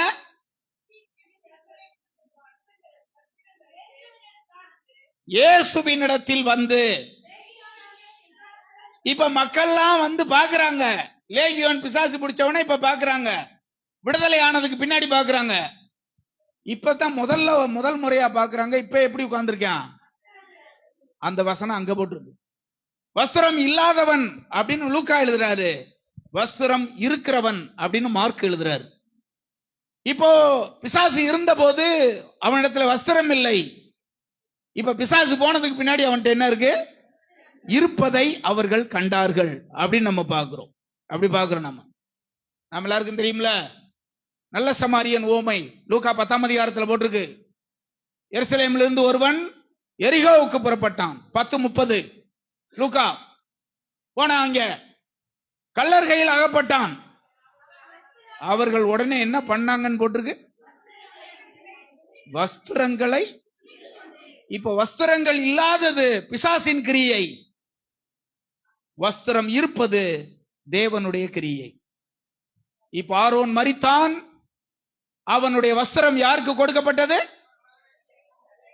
எலெயாசாருக்கு அங்கே கொடுக்கப்பட்டது. இதுதான் ஒரு தேவனுடைய பிள்ளைக்கு தேவனாலே ஈவாக கொடுக்கப்படுகிற ரட்சிப்பும் அபிஷேகமும். இத நம்ம காத்துக்கிறோம். பிசாசு உரியறதுக்கு பார்ப்பேன். எப்படியாவது இந்த ரட்சிப்புல இருந்து இவங்களை வில தள்ளிடணும். எப்படியாவது இந்த இடத்துல இருந்து என்ன செஞ்சிடணும். ஒரு ஊர்ல இருந்து பக்கத்துல வந்தாங்க ஒரு அம்மா, சபைக்கு வந்தாங்க. இப்போ ஒரு 2-3 மாசம் வந்துச்சு. இப்போ 2 வாரமா வரல. என்னன்னு விசாரிச்சு சொல்லுது, எங்க ஊர்ல கூட்டம் போட்டாங்க பாஸ்டர், போனா உனக்கு சுடுகாடு கொடுக்க மாட்டோம்ன்றாங்க அப்படின்ட்டு. இதெல்லாம் மிரட்டல் தான். பிசாசு எப்படி மிரட்டுவான்? செத்ததுக்கு பின்னாடி என்ன செய்வோம்னு மிரட்டுவான். ஆண்டவர் சொல்லுவாரு, அதெல்லாம் கர்த்தர் பார்த்துக்குருவாரு, என்கிட்ட வா உனக்கு எல்லாமே தருவேன் அப்படின்னு ஆண்டவர் சொல்லுவாரு. எங்களை அப்படிதான் ஒரு காலத்துல மிரட்டினாங்க. எப்படியாவது கிறிஸ்துவின் அன்புல இருந்து போறதுக்கு அந்த அம்மாவை வித்தியாசமா மிரட்டுறவன் உங்களை வேற மாதிரி மிரட்டுவான். எப்படியாவது கிறிஸ்துவின் அன்புல இருந்து விளக்குவதற்கு எதையாவது ஒண்ணு செய்வான். நீங்களும் நானும் தேவன் நமக்கு கொடுத்திருக்கிற இந்த ரட்சிப்பாகிய வஸ்திரத்தை கரபடாம பார்த்துக்கணும். ஆரோனுடைய வஸ்திரம் எலெயாசாருக்கு கொடுக்கப்பட்டது. அந்த வஸ்திரத்தை அவன் பெற்றுக்கொண்டு ஆசாரிய ஊழியத்தை தொடர்ந்து செய்தான். எனவேதான் இந்த பெரிய பாக்கியம் அவனுக்கு கிடைத்தது. என்ன பாக்கியம்? என்னோடு கூட 3:32 மீண்டுமாய் அங்கே வரலாம். என்னாகமம் அதுல போட்டிருக்கு. நாம படிக்கிறோம், ஆரோனுடைய குமாரன் எலெயாசார் என்பவன் லேவியருடைய தலைவருக்கு தலைவனாய், பரிசுத்த ஸ்தலத்தை காவல் பண்ணுகிறவர்களுக்கு விசாரிப்புக்காரனாய் தேவன் அந்த ஸ்தானத்துக்கு கர்த்தர் கொண்டு வந்து உயர்த்தினான். அவன் சாதாரணமா வரலங்க, சாதாரணமா அந்த ஸ்தானத்துக்கு வரல. தேவனுக்காக வைராக்கியமா நின்றான். தேவனுக்காக வைராக்கியமா நின்றான். 7 குறிப்பு சொல்லியிருக்கேன்னு நினைக்கிறேன். அவர் உதவி செய்ய வல்லவர். உதவி செய்ய வல்லவர். 2வது குறிப்பு நம்ம அங்க பார்த்தோம், ஆசாரிய ஊழியம் செய்யும்படி பிரித்தெடுக்கப்பட்டவன். 3வது குறிப்பு, மோசே கடிந்து கொண்ட போது சந்தோஷமா ஏற்றுக்கொண்டவன். 4வது குறிப்பு, ஊழியம் செய்யும்படியாக பிரித்தெடுக்கப்பட்டவன் அவன். 5வது குறிப்பு, அவன் தனக்கான பணிகளை சரியா கவனிச்சவன். தன்னை குறித்தே ரொம்ப கவனமாயிருந்து விளக்குக்கு எண்ணெய், தூபவர்க்கம், பரிசுத்த ஸ்தலம், பனிமுட்டு, அபிஷேக தைலம் எல்லாவற்றையும் கவனித்தவன். அடுத்து வஸ்திரத்தை பெற்றுக் கொள்ளுகிற பாக்கியத்தை உடையவன். இறுதியிலே அப்பாவுக்கு பின்னாடி தலைவர்களுக்கு தலைவனாய், விசாரிப்புக்காரர்களை விசாரிக்கிறவனாய் அந்த ஸ்தானத்துக்கு கர்த்தர் அவனை கொண்டு வந்து நிறுத்தினான். கரங்களை உயர்த்தி ஆமென் சொல்லுங்க. அல்லேலூயா. எனவே இன்னைக்கு ஒரு மனிதனை ஆண்டவர் உங்க முன்னாடி கொண்டு வந்து நிறுத்தி இருக்கிறார். இந்த மனுஷன் ஸ்தானத்துல உங்களை கொண்டு வந்து நிறுத்தணும்னு ஆண்டவர் விரும்புகிறார். இந்த மனுஷனை நான் வச்ச ஸ்தானத்துல உன்னையும் கொண்டு வந்து நிறுத்த வேண்டும் அப்படின்னு ஆண்டவர் விரும்புகிறார். நாம் இந்த காரியங்களை செய்தால் நம்முடைய சுயமுயற்சிகள் அல்ல, தேவனே உன்னை அந்த ஸ்தானத்துக்கு கொண்டு வருவார். தேவனே உன்னை அந்த இடத்துக்கு கொண்டு வந்து உன்னை நிறுத்துவார். உன் உறவினர் மத்தியில், உன் சொந்த பந்த மக்கள் மத்தியில், உன் இன மக்கள் மத்தியில், உன் கிராமத்துல, உன் ஊர்ல கர்த்தர் இந்த ஸ்தானத்துல நிச்சயமாய் உன்னை கொண்டு வந்து நிறுத்துவார். எனவே உங்கள் ஒவ்வொருவரையும் எலெயாசாராக தேவன் பார்க்கிறார். அப்படிப்பட்ட கிருபையும் பாக்கியத்தை நமக்கு தரும்படி நாம் எல்லாரும் எழுந்து நின்று தேவனுடைய முகத்தை நோக்கி நாம் பார்க்கலாம். எல்லாரும் எந்திரிச்சுக்கலாமா? ஆண்டவருடைய முகத்தை நோக்கி நாம் பார்க்கலாமா? அன்பின் ஆண்டவரே, பரலோகத்தின் நல்ல தகப்பனே, பரிசுத்தமுள்ள எங்கள் தேவனே, உம்மை துதிக்கிறோம், உம்மை ஸ்தோத்தரிக்கிறோம். எல்லாரும் ஆண்டவரை நோக்கி பார்த்து 2 கரங்களை உயர்த்தி இன்றைக்கு ஒரு மனிதனுடைய வாழ்க்கையில் நடந்ததான சத்தியத்தை அவர் நமக்கு போதித்தபடினால எல்லாரும் கர்த்தரை நாம் ஸ்தோத்திரம் பண்ணலாம். எல்லாரும் கர்த்தரை ஸ்தோத்திரம் பண்ணலாம். இந்த மனிதனை நாம் நமக்கு முன்னே கர்த்தர் கொண்டு வந்து நிறுத்தி, இந்த மனிதனை பார், அவனுடைய ஆதியிலிருந்து அந்த வரைக்கும், அவனுடைய பிறப்பிலிருந்து அவனுடைய இறுதி முடிவு வரைக்கும் ஆண்டவர் நமக்கு வெளிப்படுத்தின கிருபைகளுக்காக கர்த்தரை எல்லாரும் ஸ்தோத்திரம் பண்ணலாம். எல்லாரும் கர்த்தரை ஸ்தோத்திரம் பண்ணலாம். இந்த மனிதனிடமிருந்து நாம் கற்றுக்கொண்ட அந்த பாடங்களுக்காக கர்த்தரை ஸ்தோத்திரம் பண்ணலாம். எல்லாரும் கர்த்தரை ஸ்தோத்திரம் பண்ணலாமா? ஹல்லேலூயா, ஹல்லேலூயா, ஹல்லேலூயா, ஹல்லேலூயா. மோசே கோபம் கொண்ட போதும் அதை பொறுமையாய் ஏற்றுக்கொண்ட அந்த சுபாவத்தை ஆண்டவர் நமக்கும் தந்து அவருடைய ஆசீர்வாதத்தை சுதந்தரித்துக் கொள்ளும்படியான கிருபையும் பாக்கியத்தை நமக்கு கட்டளையிடும்படியாக எல்லாரும் கர்த்தரை ஸ்தோத்திரம் பண்ணலாம். ஆண்டவர் நமக்கு கொடுத்த காலத்தில் தேவனுக்கு நாம் எந்த ஊழியத்தை செய்ய முடியுமோ அந்த ஊழியத்தெல்லாம் செய்து நிறைவேற்ற நம்மை அர்ப்பணம் பண்ணி ஒப்பு கொடுத்து கர்த்தரை ஸ்தோத்திரம் பண்ணலாம். நமக்குள்ளே இருக்கிற இந்த வாசஸ்தலத்தை 7 விதமான இந்த பணிகளை, விளக்குக்கு எண்ணெய், அபிஷேக தைலம், பனிமுட்டுக்கள், வாசஸ்தலம், இவைகள் எல்லாவற்றையும் பரிசோதித்து பார்த்து தேவன் வாசம் பண்ணத்தக்க இடமாக அதை நாம் பாதுகாத்துக் கொள்ளும்படி தேவன் கிருபை பாராட்டும்படியாக கர்த்தரை ஸ்தோத்திரம் பண்ணலாம். தேவன் நமக்கு பாராட்டின இந்த தயவுக்காக, இரக்கத்துக்காக நம்ம எல்லாரும் கர்த்தரை ஸ்தோத்தரிப்போம். பரலோகத்தின் நல்ல தகப்பனே, பரிசுத்தமுள்ள பிதாவே, உம்மை துதிக்கிறோம், ஸ்தோத்தரிக்கிறோம். இந்த பகல் வேளையிலும் நீர் எதை சொல்லும்படி சொன்னீரோ அதை நான் உமக்கு சொல்லி இருக்கிறேன். உடைய கிருபை, இரக்கமும் தயவும் தொடர்ந்து இந்த ஜனங்களோடு கூட இருக்கிறதுக்காக ஸ்தோத்திரம். இந்த ஜனங்களை அதிகமாய் நீ நேசிக்கிறீர், அதற்காக ஸ்தோத்திரம். இந்த வார்த்தைகளை அனுப்பி கொடுத்து உம்முடைய சுத்தம் செய்யும்படியாக இவர்களுக்கு போதித்த உம்முடைய போதனைக்காக ஸ்தோத்திரம் ஆண்டவரே. தொடர்ந்து உம்முடைய பிள்ளைகளோடு பேசுவீராக, நடத்துவீராக, இவர்களை தெரிந்து கொண்ட நோக்கத்தை நிறைவேற்றுவீராக. நீ கிருபை இரக்கம் தம்முடைய பிள்ளைகளோடு கூட இருக்கட்டும். இயேசுவின் நாமத்தில் ஜெபிக்கிறோம் பிதாவே. நாத்துமாவே கர்த்தரை ஸ்தோத்திரம். முழு உள்ளமே பரிசுத்த நாமத்தை ஸ்தோத்திரம். நாத்துமாவே கர்த்தரை ஸ்தோத்திரம். கர்த்தர் செய்த சகல உபகாரங்களையும் மறவாதே. நம்முடைய கர்த்தராகிய இயேசு கிறிஸ்துவின் கிருபையும் பிதாவாகிய தேவனுடைய அன்பும் பரிசுத்த ஆவியானவருடைய ஆசீர்வாதமும் என்றும் என்றும் சதா காலமும் நம்மை விட்டு நீங்காமல் நிலைத்திருப்பதாக. ஹல்லேலூயா, ஹல்லேலூயா, ஹல்லேலூயா. எல்லாருக்கும் ஸ்தோத்திரம். ஆண்டவங்களை ஆசீர்வதிப்பாராக, கூட இருப்பார்.